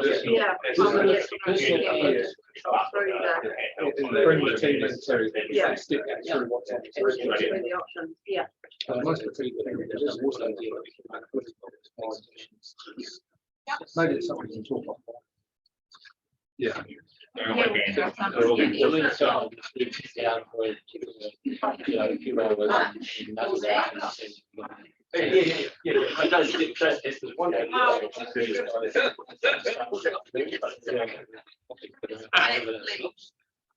the one thing to add was, early last week, we got a letter from the minister saying that our plan will be joint. It's during the weekend. No, I didn't know. So that's something. With Nelson? With Nelson City. So that's the one sort of change. We finally got the letter. But it's not about that plan. No, but It's going about, forward. it's about the future That's right. arrangements, but it would make sense if you're gonna do that in the future, you start doing that now. That's your point. It is, and the Yeah. staff already started. Yeah.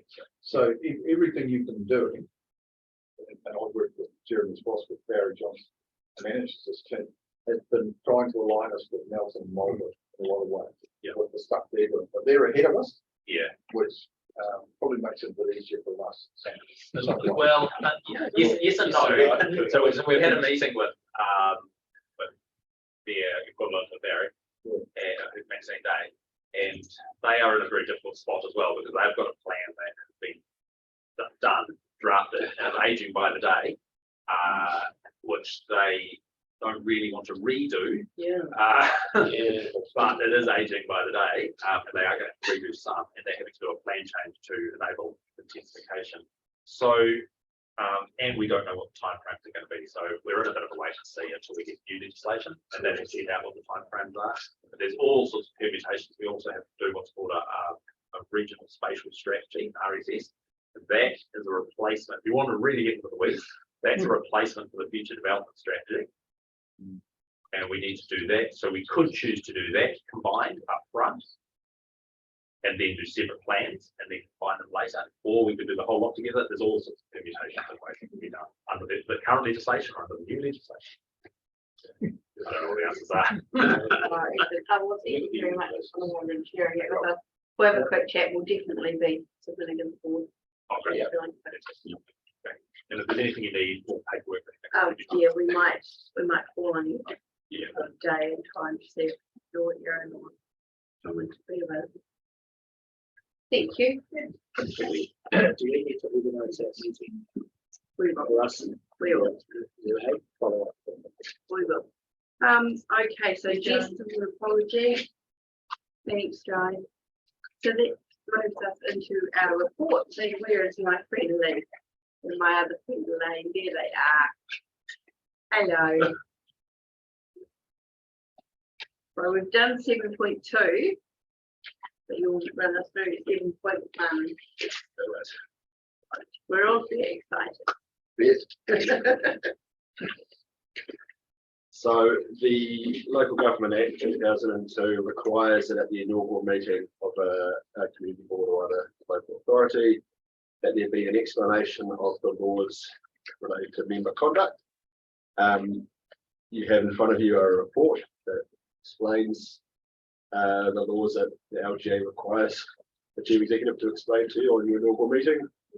I suggest the report is taken as read, and I'm happy to answer any questions. Good decision. Yeah.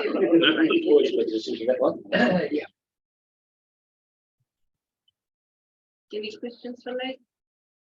As far as this, this is the standing orders. No, this explanation of rules. You've already had my skills. Yes, Robert. It's not really a question, but I think it was good that we covered this quite well at the induction meeting. At the council chambers, and I really appreciate it because I read it and I was like, oh yeah, we covered a lot of this stuff. Yeah. So it was good to have that briefing rather than facing it right now. So if there's no other questions, I'll move that the God Community Board receives the explanation of the laws affecting election members and the conduct report. I think it's not seconded by all those in favour. Aye. Lee, thank you. 7.2. 7.3. Adoption of the standing orders. Come in, Lee.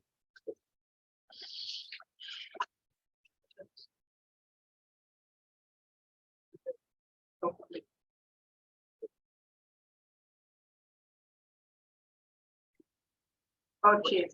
I'm sorry. Where are we? Okay. All right, Elaine. All right, Kelly. Again, the report speaks for itself. If you don't adopt standing orders today, the previously adopted standing orders still apply. And there are the optional clauses there that we put our recommendations in for you and for taking question. Yeah, just in relation to Zoom meetings, I found that 12.7.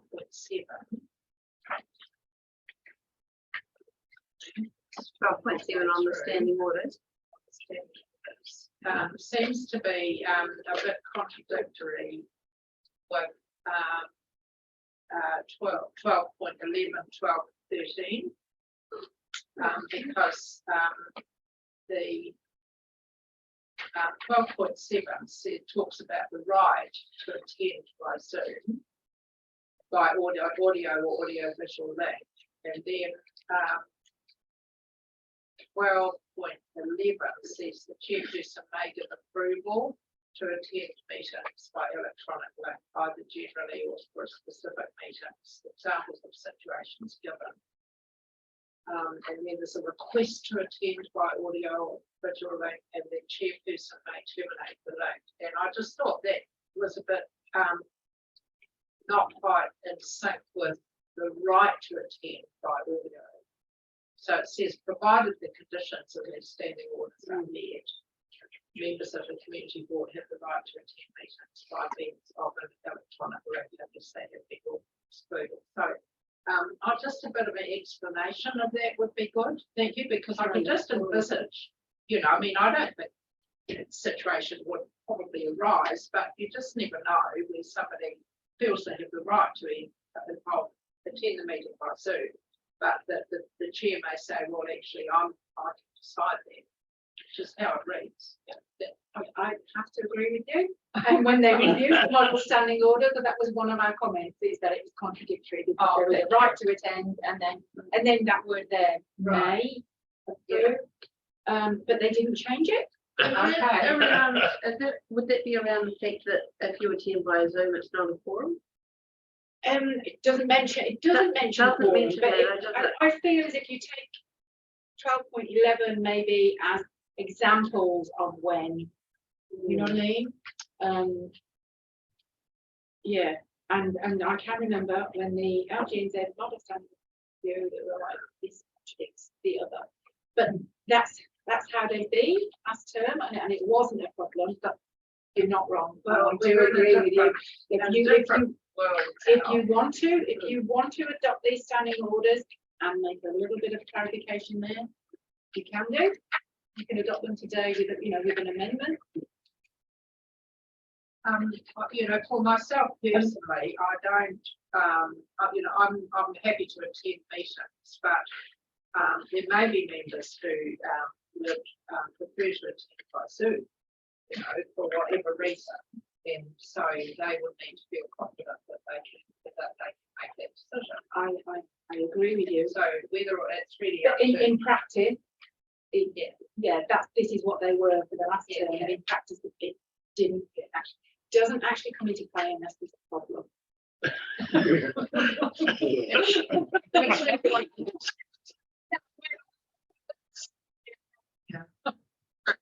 Which might happen if the chair said, I don't want the speakers to be available by Zoom.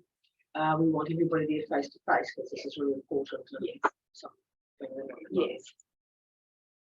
That would then be does 12.7 override 12.11 decision of the chair to say I want no Zoom meetings. That's really my question. 12.7 says provided the conditions in these standing orders are met.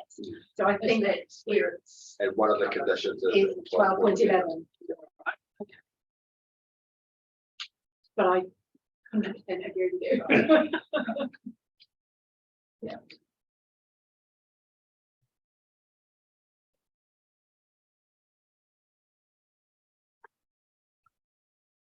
Any other questions for Elaine or Lee? Are you sick of standing orders yet? My husband's like, what have you been doing today? And I start telling him, and his eyes glaze over. I didn't really want to. Stay polite. Yeah, we should never ask. Do we have a justice? No. So what are we? Sorry, adopting? I'll just go to Robert and then Brad. So it's more of a comment. It would have been incredibly helpful to have the table of contents in the standing order, so it was easy to get between sections rather than going between 70 pages. I mean, in terms of the PDF document itself, like with our agenda, we have the ability to use the table of contents to jump between sections. I can speak to that. It's a limitation of the way we pull the agenda and the program that we use to pull the agenda. It doesn't pull through the bookmarks of the PDF attachments. Yeah. When we include them. We have been at council and the whole asking for changes to some changes like that because the Yes. much less efficient than the system we had last time. We worked a lot better in that way. Yeah. Run. My quick question is that, are we actually adopting the chair having the council vote? I don't think that, No, I it's think a bit vague at this point. We have to make that decision before we So actually that is adopt one of them. your optional tools. Yeah, so we can discuss that. We took it out Council, last time, didn't we? yeah, so the recommendation is no provision of a casting vote for the chairperson. That's what's in your, That's what's in the current one. Yeah. and that's what's in And the that's what's in resolution, here. yeah, with the following options, no provision of a casting vote. Yeah. Yeah. Yes. And then you I can, think the argument, well, the rationale that was put forward at the council meeting is that if you get to that stage, it's not a place to be. And standing orders do allow for if there is a lost motion, especially if it's a statutory one, that a further motion be allowed to give directions. So we're doing that, or that option as well? You have, Because we have that there's that option in option, here, that's yes, right. So yes. in some ways, it's better governance than deciding to think. We'll concentrate to recommend no casting vote. So we need to adopt this with those recommendations. That's what you've got there, 2A, B and C there, yeah. I'm happy to move the resolution as it stands. I'm happy. Yeah. Second that. Great. All those in favour? Aye.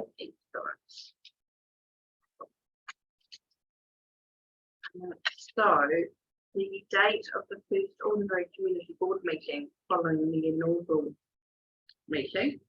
So, in the past, we have been a Tuesday meeting, the second Tuesday of every month, which has been easy. Has however been brought to my attention that Tuesday meetings are also in the executive leadership segment, which makes it very, very tricky for Kim to be here or to be through places one. Which is fun. So I had a quick chat to Robin about what day would suit, and she's come back and said we just need to have a discussion and being aware of the councillor commitments and all the other commitments, then let them know a date or a day that suits better. So for me, I'm happy to shift from a Tuesday to accommodate staffing. I think it's really valuable and important that we have come here with us and not Zoom. There's a couple of things. There's media considerations, but that's only one thing that would be would be one. But I also I know the public's pretty used to it. Our meetings on the day it fits in well with Motueka Tuesdays, and it also fits in well with I think with council meetings are usually not on Tuesday, but on a Thursday. So that's probably not an option for us. So it does limit us to maybe a Monday or a Wednesday. Monday's maybe not the best day. So Wednesday seems like the only day that would be an option. Or changing the time on a Tuesday. So say like a community board meets at. Yeah. Or so we could have four, that was, for a long time, people who work during the day haven't been able to be involved so much with the community board, and that has been brought up other times, maybe later or alternating or something, so. I mean, I prefer that one of the things that the council was trying not have things on Mondays and Fridays for us, was really a lot of reading and other work that we're doing in the community, and so that's one thing I like us to maintain if we can. I wouldn't mind if it was. I don't know, I feel like during the day, lots of other things, evenings. Well, afternoon goes later in the day. We also have to take into account, our board secretary. So, yeah, thank you. Oh, yeah. I would like it noted that were this meeting to start at 4 PM, it will currently be 7:20 PM. Okay. If this were a meeting that had started at 4 PM, it would be Um, 7:30 PM in the evening, and we still have a number of items on the Yeah. agenda, so we would really need I to was just tighten going to up bring that up. the So, speed of a meeting. yes, With that. it is a bigger than usual meeting, but that is an option we have to think about. So not only Kim getting over the hill and getting home again and getting home at a reasonable hour. And any staff that we request to come over, if not is half an hour, which can cost only half an hour. So that's another consideration to take into account. And it's great having the staff come over and having them able to be at the table. Important, isn't it? Yeah, so if we went to 4 o'clock, I'm then wondering whether or not the staff are at least spoken to come over. Because it's going to take them over there, 95 days. Put it that way. Yeah, it's just Could the be an travel as issue. well. It's the Yes. hour and a half back home. when That's it's right. 8:30 at yeah. night. It hasn't proven to be a block in the Bushwhacker situation. So people can adjust their days to, knowing that they're going to work later and that they may choose to start early, With the staff. or start later. Yeah, absolutely. But, yeah, it's just that travel. Yes.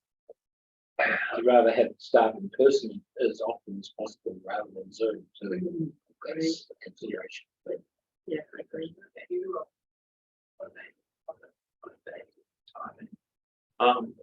Yeah, I'm okay. I can generally accommodate that. Not an issue for me. Okay. So we just weigh out, whether we change day or we trial with 4 o'clock, which will possibly affect staff attendance at our meeting. And latency. In a late finish. Yeah. Because it's not, this might be an exceptional long meeting, but there will be other exceptional long Yeah. meetings from time to time, so. So, for changing to another day, the only other day would be Wednesday, and we do sometimes have council meetings on Wednesday, workshops on Wednesday. That kind of thing would make it difficult for the councillors. Yeah. So when I spoke to Robin, she said as long as we let her know, obviously okay. today she will All right. accommodate, she'll make us a priority over. But having said that, that's great theory, but I don't know how that will work in practice for every other councillor around your table. When I'm going through our calendar, looking at Wednesdays, we've got some Wednesdays. Yeah. So it's not days that are generally free, and it's okay to, it's okay to not be here every meeting. So I think enterprise committee is going to be on a Wednesday. Okay. Yeah. Maybe it's workable and.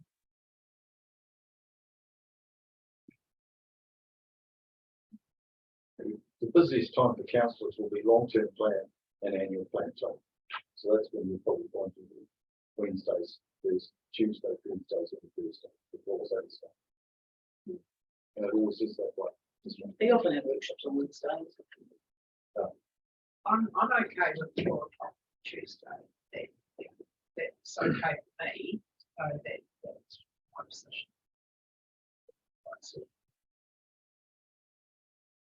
Personally, a bit of pressure points, and by the end of the day, so you get to 7 or 8 o'clock meeting at the end of the day. I don't know if, it's not quite, it may not flow quite as well. I mean, that's just me, and I can't speak for anyone else around here, but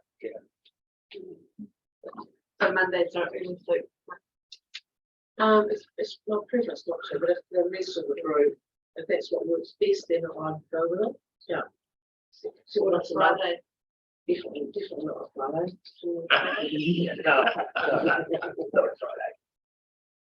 Okay, so there's a couple of options. There's the Tuesday and we shift to 4 o'clock. I don't know how that fits for you. Come what time No, you do. that certainly worked for me. I mean, I think there's benefits for me to come off the back of an ELT meeting anyway.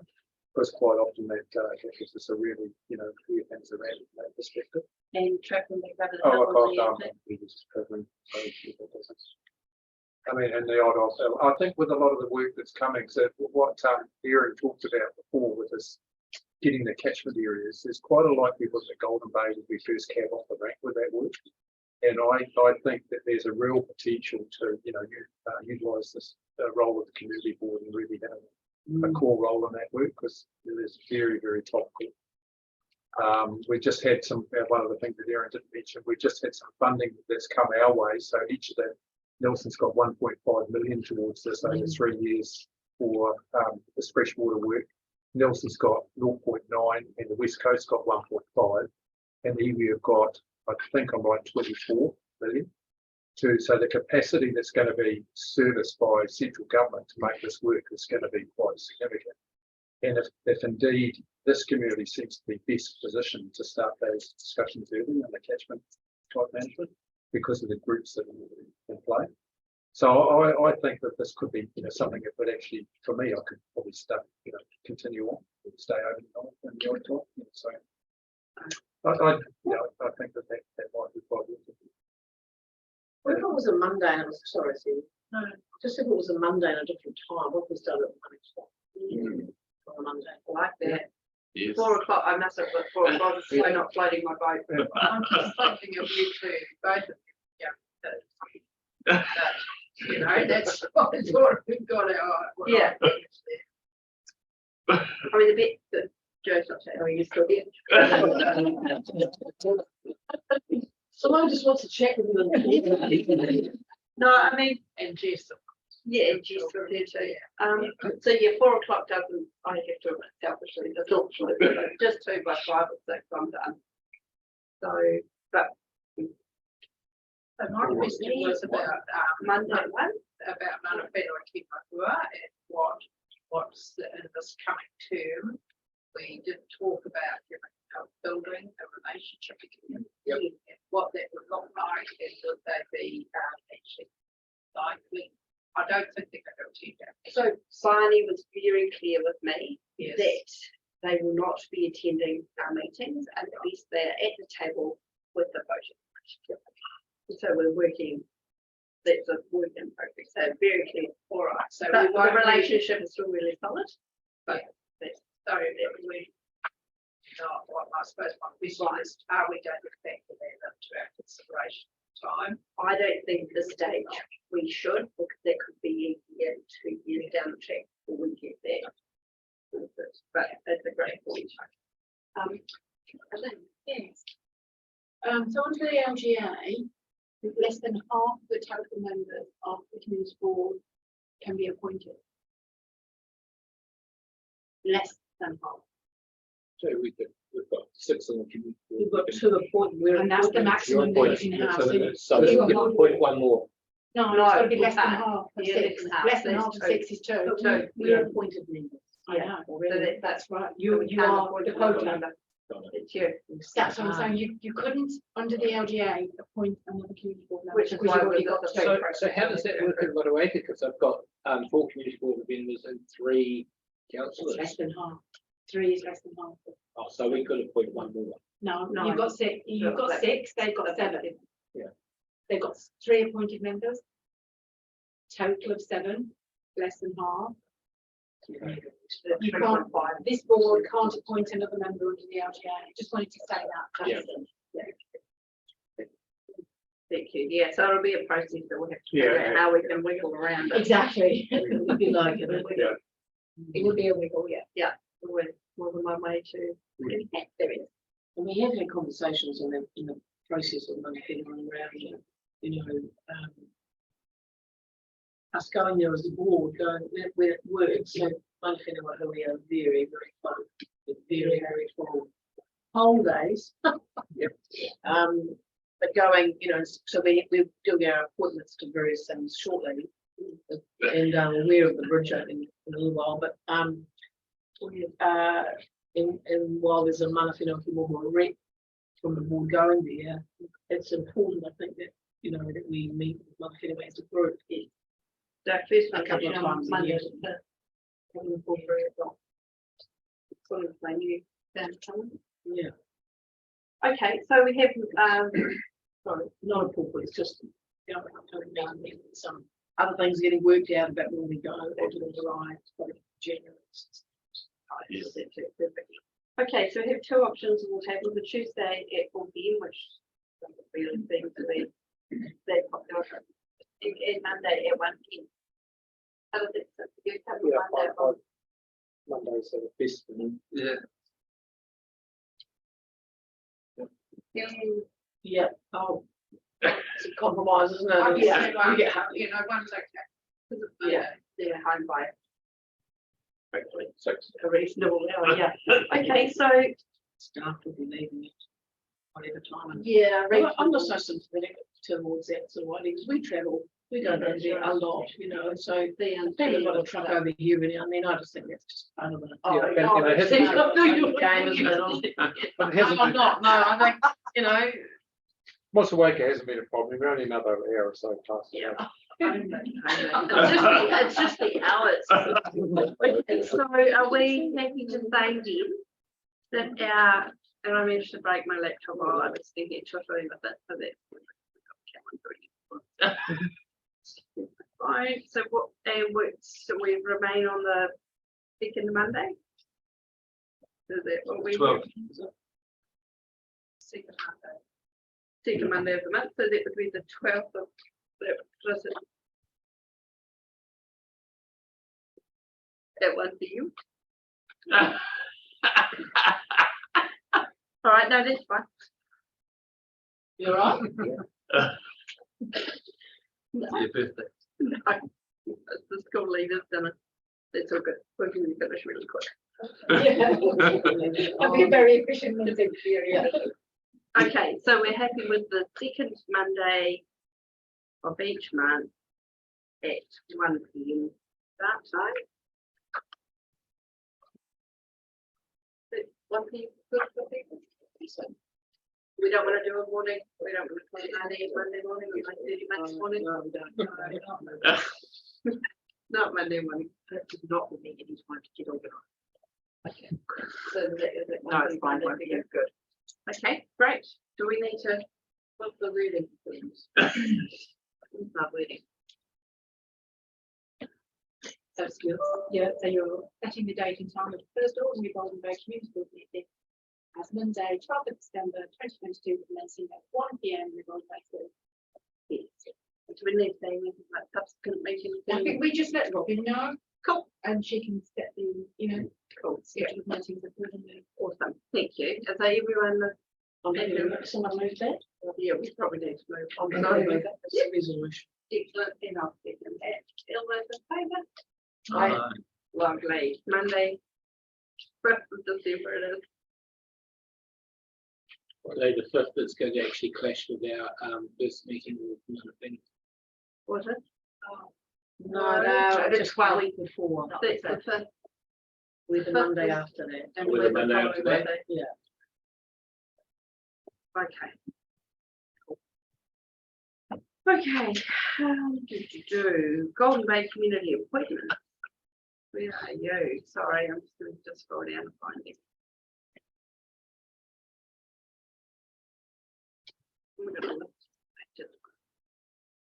You're embarrassed. 131 things, please. Terrible. Terrible. All right. Says. Okay, so this is the part where we sit on all the different community groups and things around Golden Bay. So this is 7.5, 100 patrons of 30 minutes of your agenda. Can I ask for a little amendment here on this, please? What? There's actually a couple of, there's a Should we mistake. should we get, oh, Okay. okay, yeah, There was a no, sorry. mistake in this, there isn't anybody sitting on the Mill Brook. Mill Brook hasn't been on the agenda on this for the update. Yeah, Milford Park Committee doesn't, we don't have anyone on there for the last 6 years. So that needs to come We'll up. just, yeah, we'll just go through. So mana whina ki mohoa, so Grant's the liaison on that group. Grant, to continue. I would be very happy to, however, I think we need to go back to them first and put it back to them and ask if that's who they would like, rather than just appointing me. I'm happy, very happy to do it. I enjoy it, but I would like to put it back to Mana Whenua. And not have a response on the day. You know, so they had time to discuss. What they Yes. think. Okay, Exactly. so Jess and I will contact them. Cool, thanks, Grant.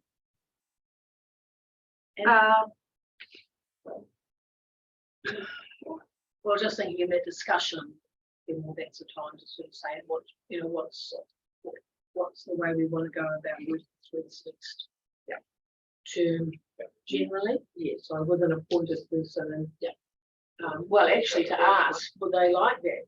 Does that work to have an appointed person?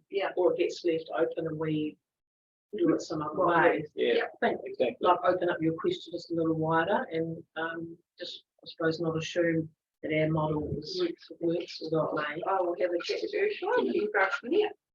Thank you. I think it'd be Jenny, but I thought Ursula was I have contacted. Jenny is the lovely. Thank you. Jess has got those details. Oh, is she? And that's all that. Sorry, thank you. Oh. Port Tarakai, now, Celia, you chair. Yes, I'm the chair of that, and there was a designated community board member, but not there in a material way. So I think that if anybody's interested, I actually think it's a quite important position, and I think it's value for the community board. But given that I'm the chair, I'm already there. So it's really up to the community board. I mean, we've got quite a list. And I know that Councillor Hill is chair as well. So I'd actually be keen on that, just for the fact that I've had a lot of portfolios for the last 6 years. I know them all quite well. I know those groups quite well. I'm considering just stepping off most of those and trying looking at some new ones to have a broader sense of what's going on in the community. So I'd probably be quite happy to take that one on board. Okay. and it would be we'll be through this there, and also there's room on there actually for appointment from the enterprise committee on that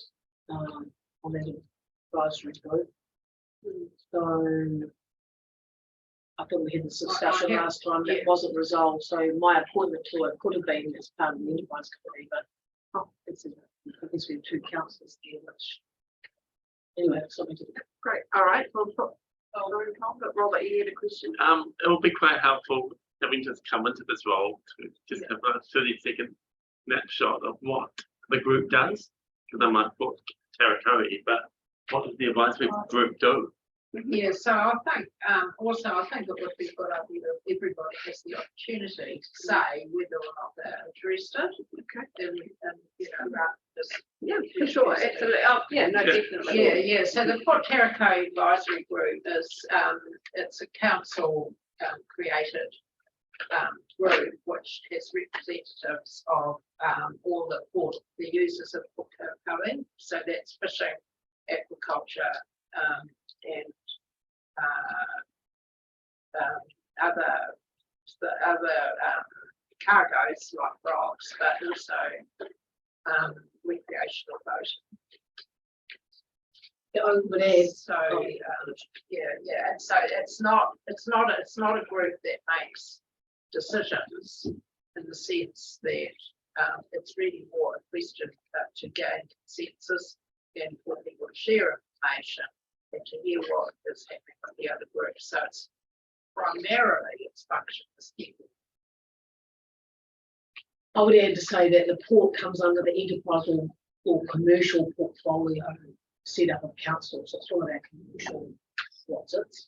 And so the manager of our commercial portfolios, Nick Chin, comes over, so it has that advisory role, but it's more than many other advisory roles, and that it's a really important asset, and there's a lot going on there.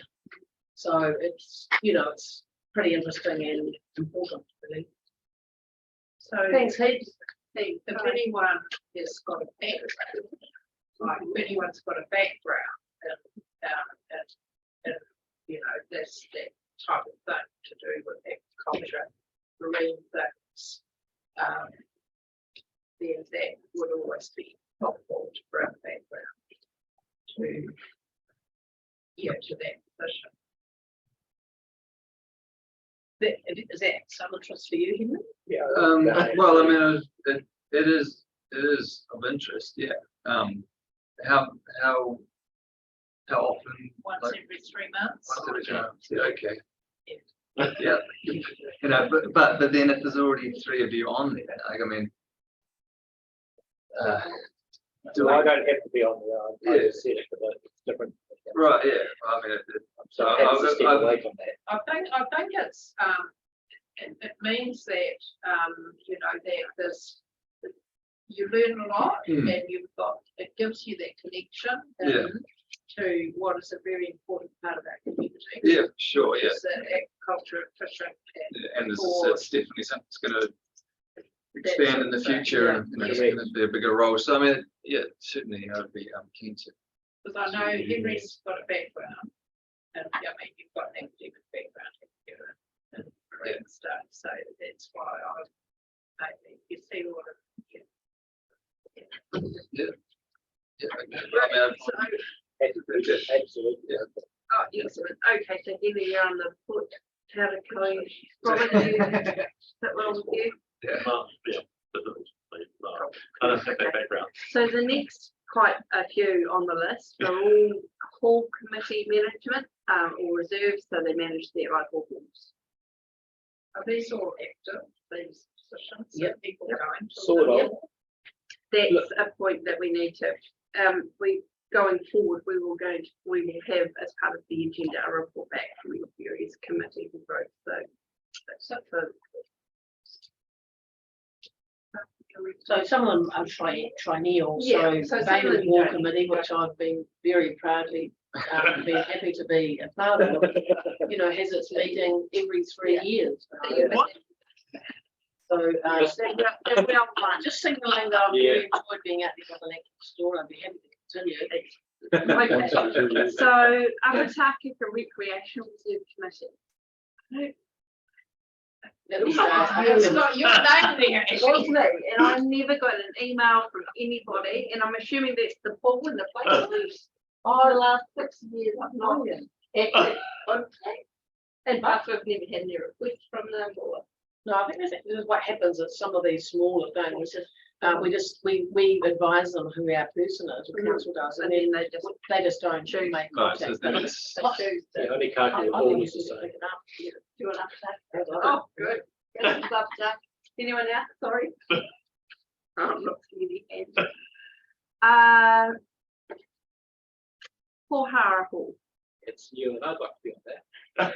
right. Anyone else want to be on Pohara Hall committee? Yeah, is it going on in there now? Yeah, Good. there is. Yeah. Henry, I'm thinking Onikaka Hall. Yeah, I'd say that. Yeah. You're down. You've been in trouble going home with the word on it. I know. Coaching Hall, I'm happy to take. I'll bring you on it, I think. Maybe get off, I'm not sure. Not a conflict of interest. No. Collingwood Hall Management Committee, who was that? That was April. Yeah, It was April. April. Yeah. So, Chris, would you like Collingwood and Bainham? Yeah, I really like Lovely. getting out further, and, you know, and in terms of, yeah, I was out last year. You were on last. Brilliant. It's great to link in with the Yes. communities that are out around here, Yes. through that Yes. Bainham thing, actually, it's interesting what sort of came out of it. Because I relayed out that way another way, so. Yeah. And actually, my mum was from Yes, that. I do. And they remember it. East Antarctica. And Robert. Antarctica and Rockville. Must be your turn. Yeah. Well, what's the Well, that reason? would be me. I was, and actually that just relates to, because the hall is its own thing, isn't it?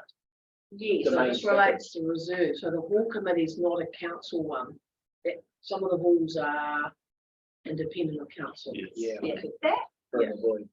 sorry for you, Abby, that might be worth confirming because the East Parkville Hall Committee have been involved in renovations at the East Parkville Recreation, at the Domain. They sorting out gas bottles and mowing lawns. Yeah, but and are they, the hall committee are involved in that. but is it owned by council? The hall's not. The reserve, hall the is- hall is not, but the reserve is, yeah. But it's the same committee that oversees, community committee that seems to oversee Yeah, both, done my by, understanding. they would. And I said to them last time, a while, I didn't hear from them, but I said, look, I'm happy to come along to committee, your hall committee meetings, just to keep things going okay, but I didn't do that. You What know, have you got? Nothing yet, but I've got a list. don't you worry about that, Don't Robert. you worry. It's coming, man. So you're gonna stay on that first, East Target? Yeah, I'd like to, if, yeah. Sure. Right. The Golden Bay Community Centre Village agreed with me. I'm happy to stay on that unless anybody else wants it. Oh, But Robert I mean, has how many interest. others? Yeah, that's cool. Go for it. If you'd like it. So, Lovely group of people to work with. The Village Green's a little bit more, slightly more involved. Because they're actively managing a public space. yeah. Quite interesting. Yeah, Yeah. sure. What, So and the community centre, what, so that's where Mokoa Social Services are Yes, and that's Golden Kids. That is a Yeah. council building. it doesn't matter that I have an involvement with both those organisations. No, because we're not often, not specifically, but yeah, okay, Robert. And I've got an issue for you to take the first meeting. Public access group.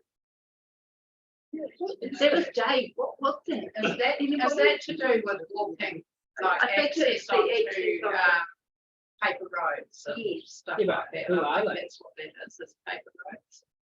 But But aren't it's- you a part of that? Probably. Are they a council group or are they They're They're organised, I think they're self-organised. Well, should we take it off? Yes, yes, lovely. I moved it. That's okay. Golden Bay Museum Board, now Grant, I think you were on that. I've done 6 years on that. I'm happy at the meetings tomorrow, actually. It's monthly and it's a great board and they meet up here once a month, about 1 o'clock on a Wednesday. I'm happy to let that one go to somebody else if they'd like to be part of it. It's interesting. I'd Yeah, be interested. yep. Cool. Unless Chris, you feel you will need to do it for the, you know, the, Yeah. that they've got there, or shall I do it? You have involvement through other ways. Yeah, I've got a bit of engagement anyway, and it's MKF and some of the Okay. on the committee too, so I've got. a bit of interest. Well, that will be, you know. If I do the museum. We'll stack you up further down the list. Okay, so the museum board, the Golden Bay Honours Committee, I was on, What is that? but I'm not sure, no one ever told me. Oh. So at the tea rooms, before it was filled with food, out the back of it, there was this honours board, I assume it relates to that. Yep. And if people, usually related to sporting honours, I'm just assuming that's what it is. I'm not sure, now- I've contacted me in 6 years, so. We're in the high school, or in the hallway at the high school. Oh, that's right. But they want to get a Brexit. Yes, I've got, so it's got, you know, so there's quite a lot of people in the bay who were here or from here, who represented New Zealand. So national level honours, so, Because that's. Margie, that's all for table tennis when she was 16. All Blacks. So that's the honours board that I'm thinking Yeah, about, that is- sport, but you're thinking of something else? But is it like, We don't know. service medal and things like We're that? not sure, we'll find out, Or, we'll come back to that. national- We'll come back to that. Golden Bay High School, I think I was on that. Well, You don't really, But you don't go to their meetings, that's the thing. no, you were on Grant, you Yeah, were on you- Golden Bay. Oh, well, no, I've got. They don't want you I've in got there. skin No, in they the don't game. want you there. yeah, That'd be good. Yeah, cool, Um, because it's good connection and, Kids there. Collingwood area school, I think. That was great. I'm happy to pass that over. I don't, did you have to go? Yes. Did they invite you? Yeah, I was invited to the prize giving and, but also, you know, when they've got sort of events at the school, it's good to be out there. I mean, yeah. I've got a few things already, so maybe. Oh, someone well, else might pick it up. I'm not there, right? Yeah. Two school boards, you know. Yeah, just how much of it, like, you have to go to the board of trustees meetings and that sort of thing? No. Yeah. No, I just sort of would get contacted about, yeah, like when there was, I just remember there being you know, like a fair war for Eric when he was there, so there was, you know, a corporate or something, so occasional events like that. But you could just work it out yourself at school about what's helpful for them and you. Yeah. Okay. But prize giving probably. Yeah. Yeah. Cool, so Henry, you happy? Yeah. Lovely. Super. Happy. Good. The Heritage Area Trust, now that was Dave last time. Is that the It's not plaques around town? Or is it No. It's the Collingwood Museum. It's next to the museum, That- my that one. understanding. Should we contact them and see what, if they do still? Yeah, the thing that was built there. Yeah. Who runs? Is this Sarah, because there wasn't there a split out of Collingwood between Great Wales, I would say. Yeah. Yeah, the one next to the museum. Yeah. Maybe check in to see if it's. Yeah, helpful for them to- well, we can do that. Maybe not. Okay. RSA? Oh, are you gonna go there?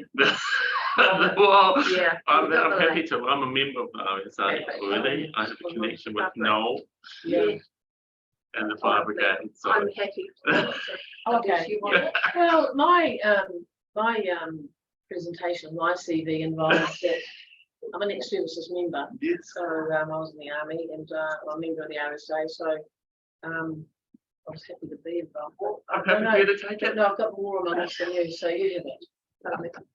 It'd be great that you go, because I think there's been a. Presumably, one of us being involved doesn't preclude anyone else getting involved in No. a personal No. capacity No. anyway. No, it's the link to the board and the Yeah. link to council. I just want to check the police one too with Jono, because I don't know that necessarily. We'll come back to the police one at our next meeting as well. You'd think the board would have a relationship with the police and something. Yeah. It's better Yeah. than So I'll find out what that might look things like. happening in the community that we have a. Yeah, especially with our cameras. Golden Break promotions. Now, Celia, I think this Yep. was you last time, was not? I'm happy to stick with that. So that's the Giving the idea of business it now. promotion. Yeah. Lovely. Community Arts Council now, well done. Dandy is also sit on this board, but unless anyone else is keen to jump on. Makes sense for Robert to be that board member on.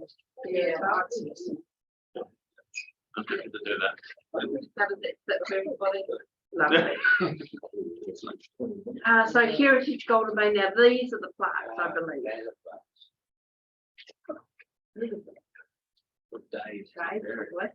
Yeah. Dave. Dave hasn't got anything, to be Okay. honest. He didn't So do anything, shall we watched we- the link to lots of these. Shall we things. check in with Heritage Golden Bay as well? I'm Yeah. making a list of people to check in with. I might be interested in that. Oh, okay. Oh, awesome. I'll take that off my list. So Melthorpe, oh, sorry, was everyone happy for Grant? Sorry, I'm just now raising for aware that. So now, Safe and Families Golden Bay, that was me. And I don't know if they're still operating. No. Let me check. Yeah. Because they lost, well, they had a set amount of funding. I'm sure that funding's under MSF. Yes, it is. Maho Social Yes, it is. Services. Yeah, it is. Oh, So I just I have don't to know. check if they're still operating, whether it's been shuffled into another pot. I don't think it had, so I'm involved in it. So Okay, cool. So I'll go back to them. Te Wharemahana, that's right. Just, Oh, we sorry. just skipped Millthorpe Park there. Oh, yeah, Yeah, Millthorpe, sorry. Millthorpe's not a committee group anymore. Okay. Sorry. I'm on there. You're on that, I know that too. Oh, Yeah, great, no. you said we're not involved. 6 years ago, 60 years ago, they said, no, we don't want anyone from council on it. And that's why Okay, it's yeah. revisit. Shall we ask them again? Well, I'm on there. You're on there anyway, So I Yeah. I got Yeah. asked. They did not want us. Sneaky, brilliant, thank you, sorry. Yeah, that's Oh, okay. great. I'll raise that. Brilliant, thank you. So to Wharemahana grant, that is you. I'm last happy to stay there. Yeah, is anyone else interested in being on to Wharemahana board? Lovely. Now, Whare Trust, who? So Organic Gardens. Garden. Oh, that's thank gone. you. That was, that was closed up. Ken. Yeah, okay. trust was. Trust. No, the closed, the trust is still going. Susan Edwards, made that point that we were. That's right, we were to be on that. Yeah. Some safety issues. I'll cross that off. Time, that's all. And Rockville Early Settlers. That's- yeah. Here's that. Who do we say would be? I could. And I'm Rockville Recreation Reserve Management Committee. What do you think? I think it's a really nice project. Yes, and my mum was from out there, so they have a family farm there around there. So where's the airport got? Didn't we have someone on the, you should have Dave on the aerodrome committee? But it's not on there. Yeah, but it's not on there. No. So We could have a board member. on it. I'd be happy to be that. Next door. So I'm the council rep. There, yeah. That may be why they took that, but yes, great. We can approach them and. And that you're a drone. Yeah. was just thinking, that there's a couple of other organisations which I'm wondering if we should have a read on, and one of them is the Mahua Housing Trust, Christina's Housing Trust. Another one is the Southern Society, because we do seem to have quite a lot of involvement with them. He asked somebody from. He didn't he want asked for community, he wanted a councillor and a community board. staff member. And we discussed, Chris, when he first formed the trust, and we discussed this, and we. Not on the board, I just mean, just As a liaison. A liaison person. Yeah. Definitely asked. I'm inclined to, similar to the police that we just, I mean, we've got to Have links, yeah. the board has a good relationship with the trust and because then, you know, Chris keeps us really up to speed with what's happening. Yeah, okay, so. All right, and the other one was Cycle and Walkway. It's very good at keeping up Yeah. and the loop. And I just, Cycle and Walkways, Society. Whether or not we can form one, I know they sort of deal with it, but Chris, don't they? Do you They want do. that to be kind of, should we formalise that?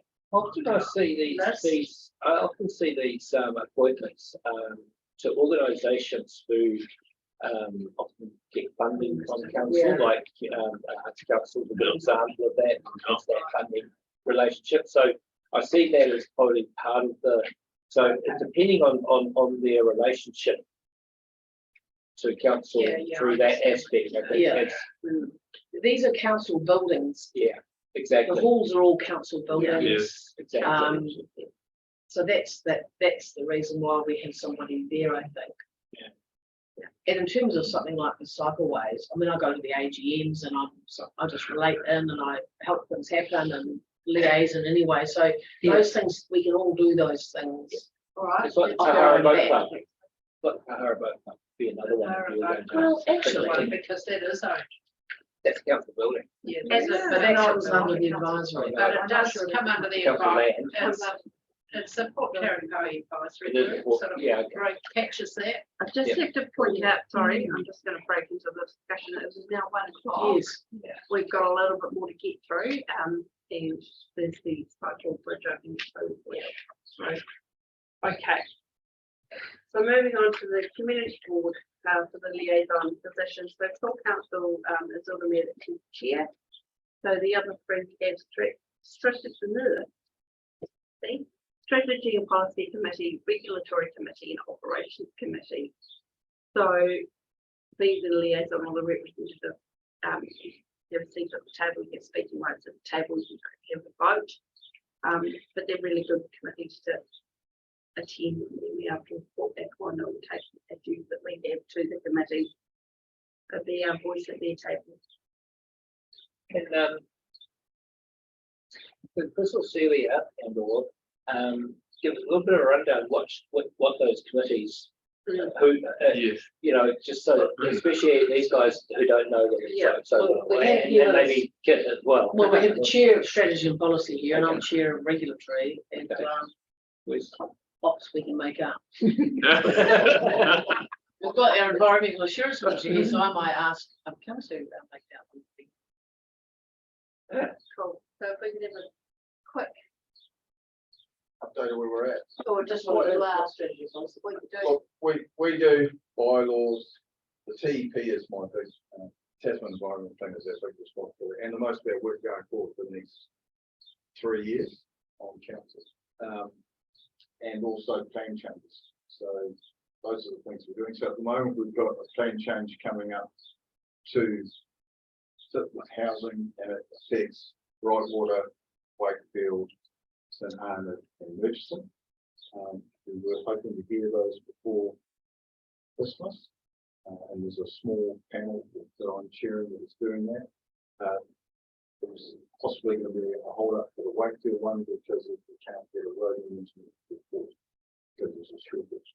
But those, so we do plan changes, deal with bylaws. We bylaws. And all the strategic documents, so Yeah. biodiversity strategy, Yeah, future development strategy. big biodiversity, which is a big load of work that you can see, but came to our committee for approval. So strategy and policy, high level stuff in theory. So our meetings are Pretty simple interesting. and not difficult. It's the workshops that we'll do most of the work in. Yeah. And the change in this term is that we've asked for those workshops to be more open, whereas they were generally closed. So that's where we work at. So. Chris. Yeah, so just moving on, so strategy and policy is as it sort of suggests, it's the strategizing, which is sort of like that doesn't land anywhere, so it's all floating. And then planning, which sets up a system which is basically people are expected to comply. And then in the regulatory committee is how does all that stuff actually land? So it's when the rubber hits the road, it's how's the stuff planning out? Are we getting the outcomes that we need to get? If we're not, we send a signal back upstairs. So the planning guys get back into their toolbox and rearrange things, or maybe the strategy was wrong. So you have to actually have a new. So there's a constant loop. So the regulatory side is really for those who are practitioners and saying, here's all this stuff that we're supposed to be, paying attention to, working on the ground. Is it working, fitting alongside our community? And then we package things up and send the signals back north again. So Kit and his team, pull it together. So it's part of a loop. So it's just really, I guess, those two ends. Are you more in the sense of looking into how you'd like it to be, or you actually grounded say how it actually is? And that's with those two committees. Operations sits in the middle, and it's really about your physical things. It's the roads. It's the stuff that we need to do, to fulfil our roles. Where the pipes go. It's in that space. And then there's one or two little features like biosecurity doesn't really, it might fit into one or other of those, but you could be operationalizing it, or you could be actually, setting up the rules around it, or you could be planning. So some things come through all. Biodiversity is another one that's got a little piece in each place. But fundamentally, that's how those committees work. So reg is like compliance, so we have reports back with the compliance team about things, bylaws, what we've got coming up next week. Well, all this national direction that's coming out of what they call national environment standards turns into a rule. Yeah. So what our council will say, well, we'll send the message back to government because we like that. So we'll be, it's still policy, but it's regulatory policy. Yeah. So we're welcome to, it's every 6 weeks is a meeting thereabouts, and we're welcome as Next week. And we're welcome to sit at the table. Or Zoom in, yeah. So it gives you a good idea of what's going on. So between the three of you, you just need to work out. Well, I had operations last. But I'm happy to go to review it. Strategy and policy. Well, That's it's okay with you? That's fine with me. Yeah. So operation. Yeah. Beautiful. Cool. And it makes such a difference if you're there, like if you're able to zoom into meetings or Yes. go, and really get schooled up on what's happening, so that when, because often Sylvia and I come back to these and say, oh, this is all going on, but if you, because those roles haven't been taken up very strongly in the last year, but if you do, it'll gel us into the whole system a lot more. Cool. So strategy and policy, Henry, regulatory grant, ops, and Robert. Right? Right. Okay. So what's that? We need to. We do.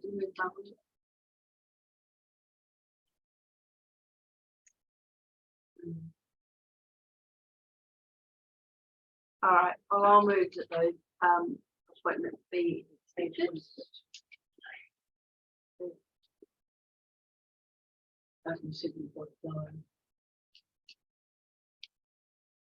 Oh, there we go. Yep. So request staff to advise the council of various management leave and other organisations. They note that all previous employment experience external organisation committees cease from the state of this meeting. All those in favour? Oh, actually, sorry, second. Sorry. All those in favour? I am lovely. Thank you. Okay. Okay, great. Well done. Thanks. So then we have one discretionary fund application. Robert has already indicated a conflict. I think we'll speak back to this discussion. Has everyone had a chance to look at it? We've gone by Arts Council's $1,000 for a public mural and collaborate with Youth Habitat. So they're going to be putting it on the side of their building, the Arts Council William Street, Commercial Street, which is owned by TBC. I've seen the picture of what. I think it butters down to it. They haven't created it yet. They're going to be creating it. Is that right? Be a good investment with that. You know, people are TBC Town, have already approved it. community. Don't you think? Yeah. Consulting with NKN. They consult with NKN. And, oh, I don't know. That's not part of our brief. So all those in Oh, favour. it's a big move. No, I'm happy to Oh, move. sorry, yeah. I'll Can you second. get them at that? I'll second. Yeah, move, please. I'll Thank second. you. Well, I'm actually chair of Creative Communities and will be receiving an application, so I'm going to abstain. Okay. All right, so Councillor Hill has moved that the Golden Bay received the discretionary fund application report and grant. Community Bay, Golden Bay up. Golden Bay Community Arts Council, $1,000. I'm happy to second that. Oh, sorry, Grant's already seconded it. All those in favour? Aye. And Robert and Billy have abstained. Okay. Sorry. Scrolling. The financial summary.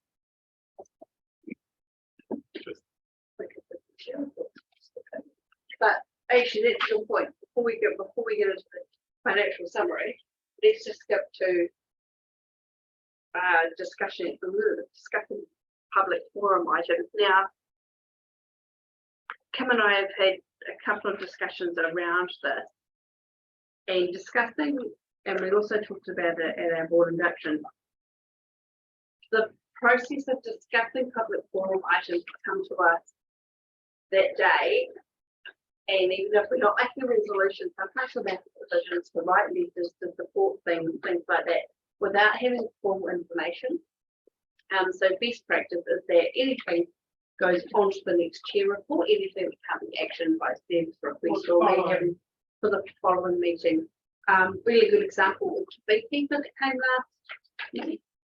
Right, we wrote a letter of support. Staff advice went, oh, did you really? Because Doc is providing best practice. What they're doing is supporting our native bee to re-establish and be more dominant than an important feature. So, I mean, with that information, we could have gone, oh yeah. So we fired up a letter to Doc and to the guy saying we were really supportive, but it's actually not bad. So if everyone's happy with that, I'll put everything from public forum that needs to be. But how into do the next year's how do we report. decide? Who decides what goes on to it next? Also, it would be So whatever, that's going through. if they had questions that couldn't be quickly solved by staff. This is the way I said, can you make it better advice? So, for example, with Rich, he had the car parking. So Jamie was here, was great. So Jamie's gone away now to fix that. So it would just become an action for the chair, I guess. Yeah, I think Jess and I would need to make sure that we take the information on board. And make sure it goes on. And it can be folded back into your chair's report to say, this was discussed last time. And something that fresh staff. And if it wants if it becomes an agenda item because it actually has got, needs staff advice to sit alongside it, then it would come through as an agenda item. Yeah, just make sure we're getting all the information needed. In terms of the bike cycle bridge opening on biking, so I need to leave shortly. But in terms of the bike stands at the beaches, there's an example of something that staff might come back and say, here's the processes we go through and identifying these, or if is there budget available. But also as a board, we might decide as part of special projects funding that we might say, actually, we'd like to, but we need the information. We need to understand how those things get put in. Is it reserves? Is it road reserves? And it will save us a lot of unnecessary discussion and decisions that may make us look a little bit silly. And hence when we go back to seek staff advice as part of how would you actually enable this? Process, what process, what actions has the board got? Getting that report. And it might be something that it doesn't actually then get the staff report itself, might just help guide the discussion we return through the chair's report. Rather than a paper in itself. Rivers, but and I might say, actually, we don't tend to do that because and that could then translate it back into through the chair's report. So we've looked into this and we're that's staff advice. So that's sort of how we'll move forward. So it'll be, the information will always be there for discussions or be further down the track. How do we avoid something just dropping off and like, I don't know, just maybe the culvert thing today. David's explained already. He's already been here and explained how come the Wall Street culverts are down the list of bang for buck in terms of that whole system. So that Graham has had that explained to him. Sorry, no. I was talking about the Paul Sangster. The what? The Paul Sangster one. That culvert. Sorry. Well, I mean, You you have G. So. With the minutes and the action sheet. So anything that I don't capture or and the report goes to Cam will be like, oh, we've forgotten that. I think there is a place though for us discussing getting clear around next steps. So not everything will just fall into that thing of go to staff, get some back to you. So in terms of that project, I know that Mike has had a chat with Chris Bennett out there, which is why I shot out just to see where things were at. So I think as a board, if we understand that staff are engaging with Chris and them and finding a resolution, so it might be in that case, it's more about us being informed along the way and or seeking being informed around what's progressing. I think as long as we don't fall into the trap of making any decisions or quickly they will write a letter to the board without things. I think you're right though. So Yeah. maybe we use our action sheet. If they get the action taken, that we remove them. Yeah. And so we've got a more dynamic action sheet. Good idea. All right. Yeah, absolutely. We're still going for that. I So just don't want to that's fall your down the rabbit hole of Picture. having a discussion with half the information as we go off and stuff. Yeah. Sorry. No, that's good. Community. Okay, thank you. Jesus, very honest. Okay, financial summary. So has everyone had a chance to have a look at that? Everybody's happy to take it as read? Okay, so we'll move that the Golden Bay Community Board receive the financial summary report. Can I have a seconder, please? Seconded by Robert. All those in favour? Aye, lovely report received. Thank you. That's something in this. Action sheet. You want the action sheet now? All right, so. Yep, here's the action sheet. So we're leaving the Passaway seawall on. Just keep it on it. Now, The road- late items agenda, sorry. Road occupations, review of the road occupation bylaw. So this, I actually think that's quite important. I think it's quite important to see that it's all going. Yes. yeah, absolutely. Yeah, I'd like to leave that on and we'll keep looking at that. Come to you. Because we're waiting. We were waiting for an ETA framework for the works program for the bylaw development. And there was a report going to operations back in March. Yeah, so that's sort of on 3 days. Of this. No, that's so. We might have to. Yeah, I think we were waiting. Do a little bit of legwork on that. Yeah, all right. I'm pretty sure that Jamie's area. Yeah, it is, is, yeah, yeah. but I sort of act as the conduit, like, Yeah. It's All right, more so about. Because, I remember dealing with voice occupiers. Maybe can you send all the light? Yeah. Okay, so we'll leave that on for now. Yeah. So I can redistribute. The community. We have that. Okay, yeah, I do want to talk to that. Oh, yeah.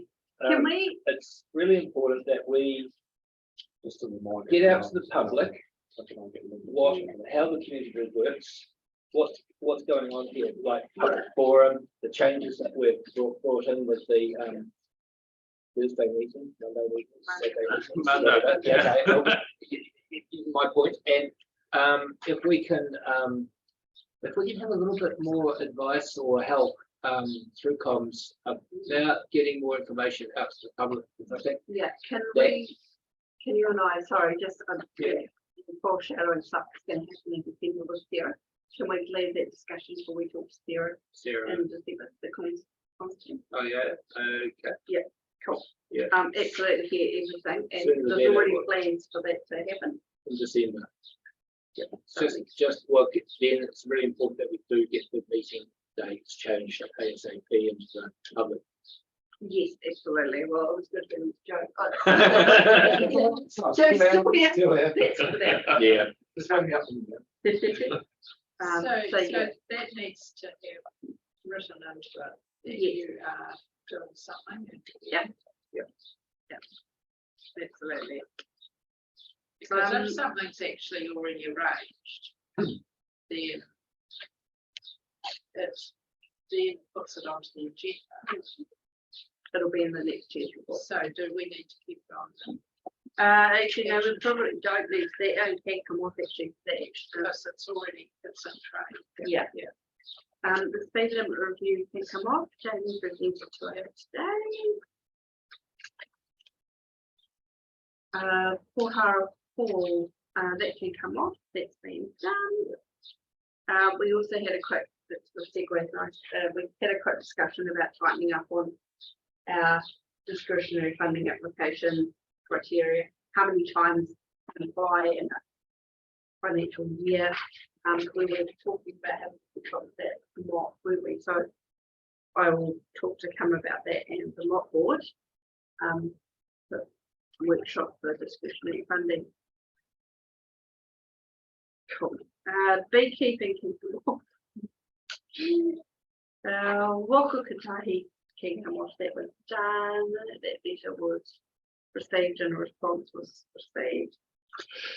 And the Pohara stormwater mitigation taking off that was solutions.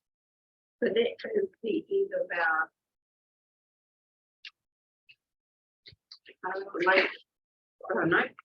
action sheet. I have to move that we received the November action sheet. Can I repeat it, please? Yeah. Right, speaking of machinery, all those in favour? And our correspondence report. So we've got 3 items of correspondence that you have dealt with.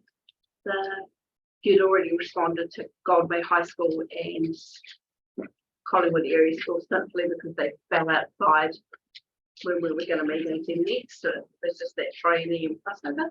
So I think yes, you responded yes to 5.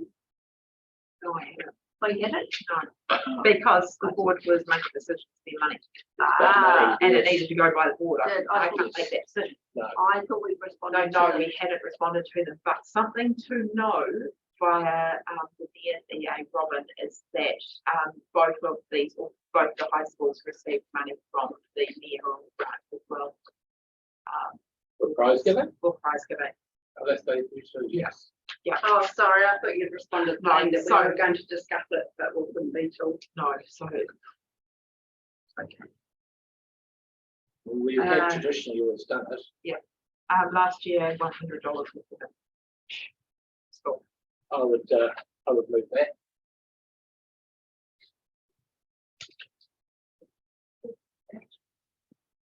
has the mayoral fund been money passed? Was that a new thing? I think it has.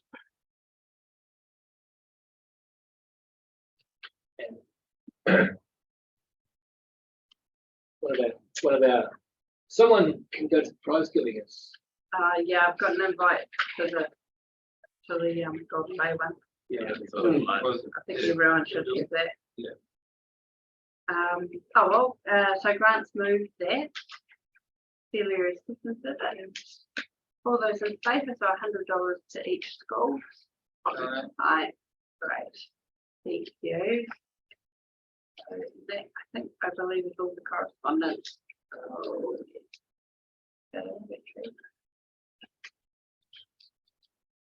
So I'm happy to move that the correspondence be accepted. I can have a second of the. Yep. Seconded by Robert. All those in favour? Lovely. And that brings us to the end of our inaugural community board meeting. And I look forward to seeing you all on the 12th of December at 1 o'clock. Lovely. Thanks very much, everybody. I'll just pass the congratulations to you. Kia hiki te kororo, kia wātia, kia mama, te manawa, o te tangata. Kia au ki te ara o tātou o ara nei, o rongo ki runga, kia whina, hui e, tai i e. So let's discuss the discussions. Clear away and ease the hearts of people, keep focus on the path of life. Peace is uphill, say yes, bind together and so it is. Thank you. Let the discussion be lifted. Thanks for coming out. TV. One today, I had one at Wakefield on. Tomorrow we're going to Mitch. Yeah. It's always interesting. Well, it's outstanding.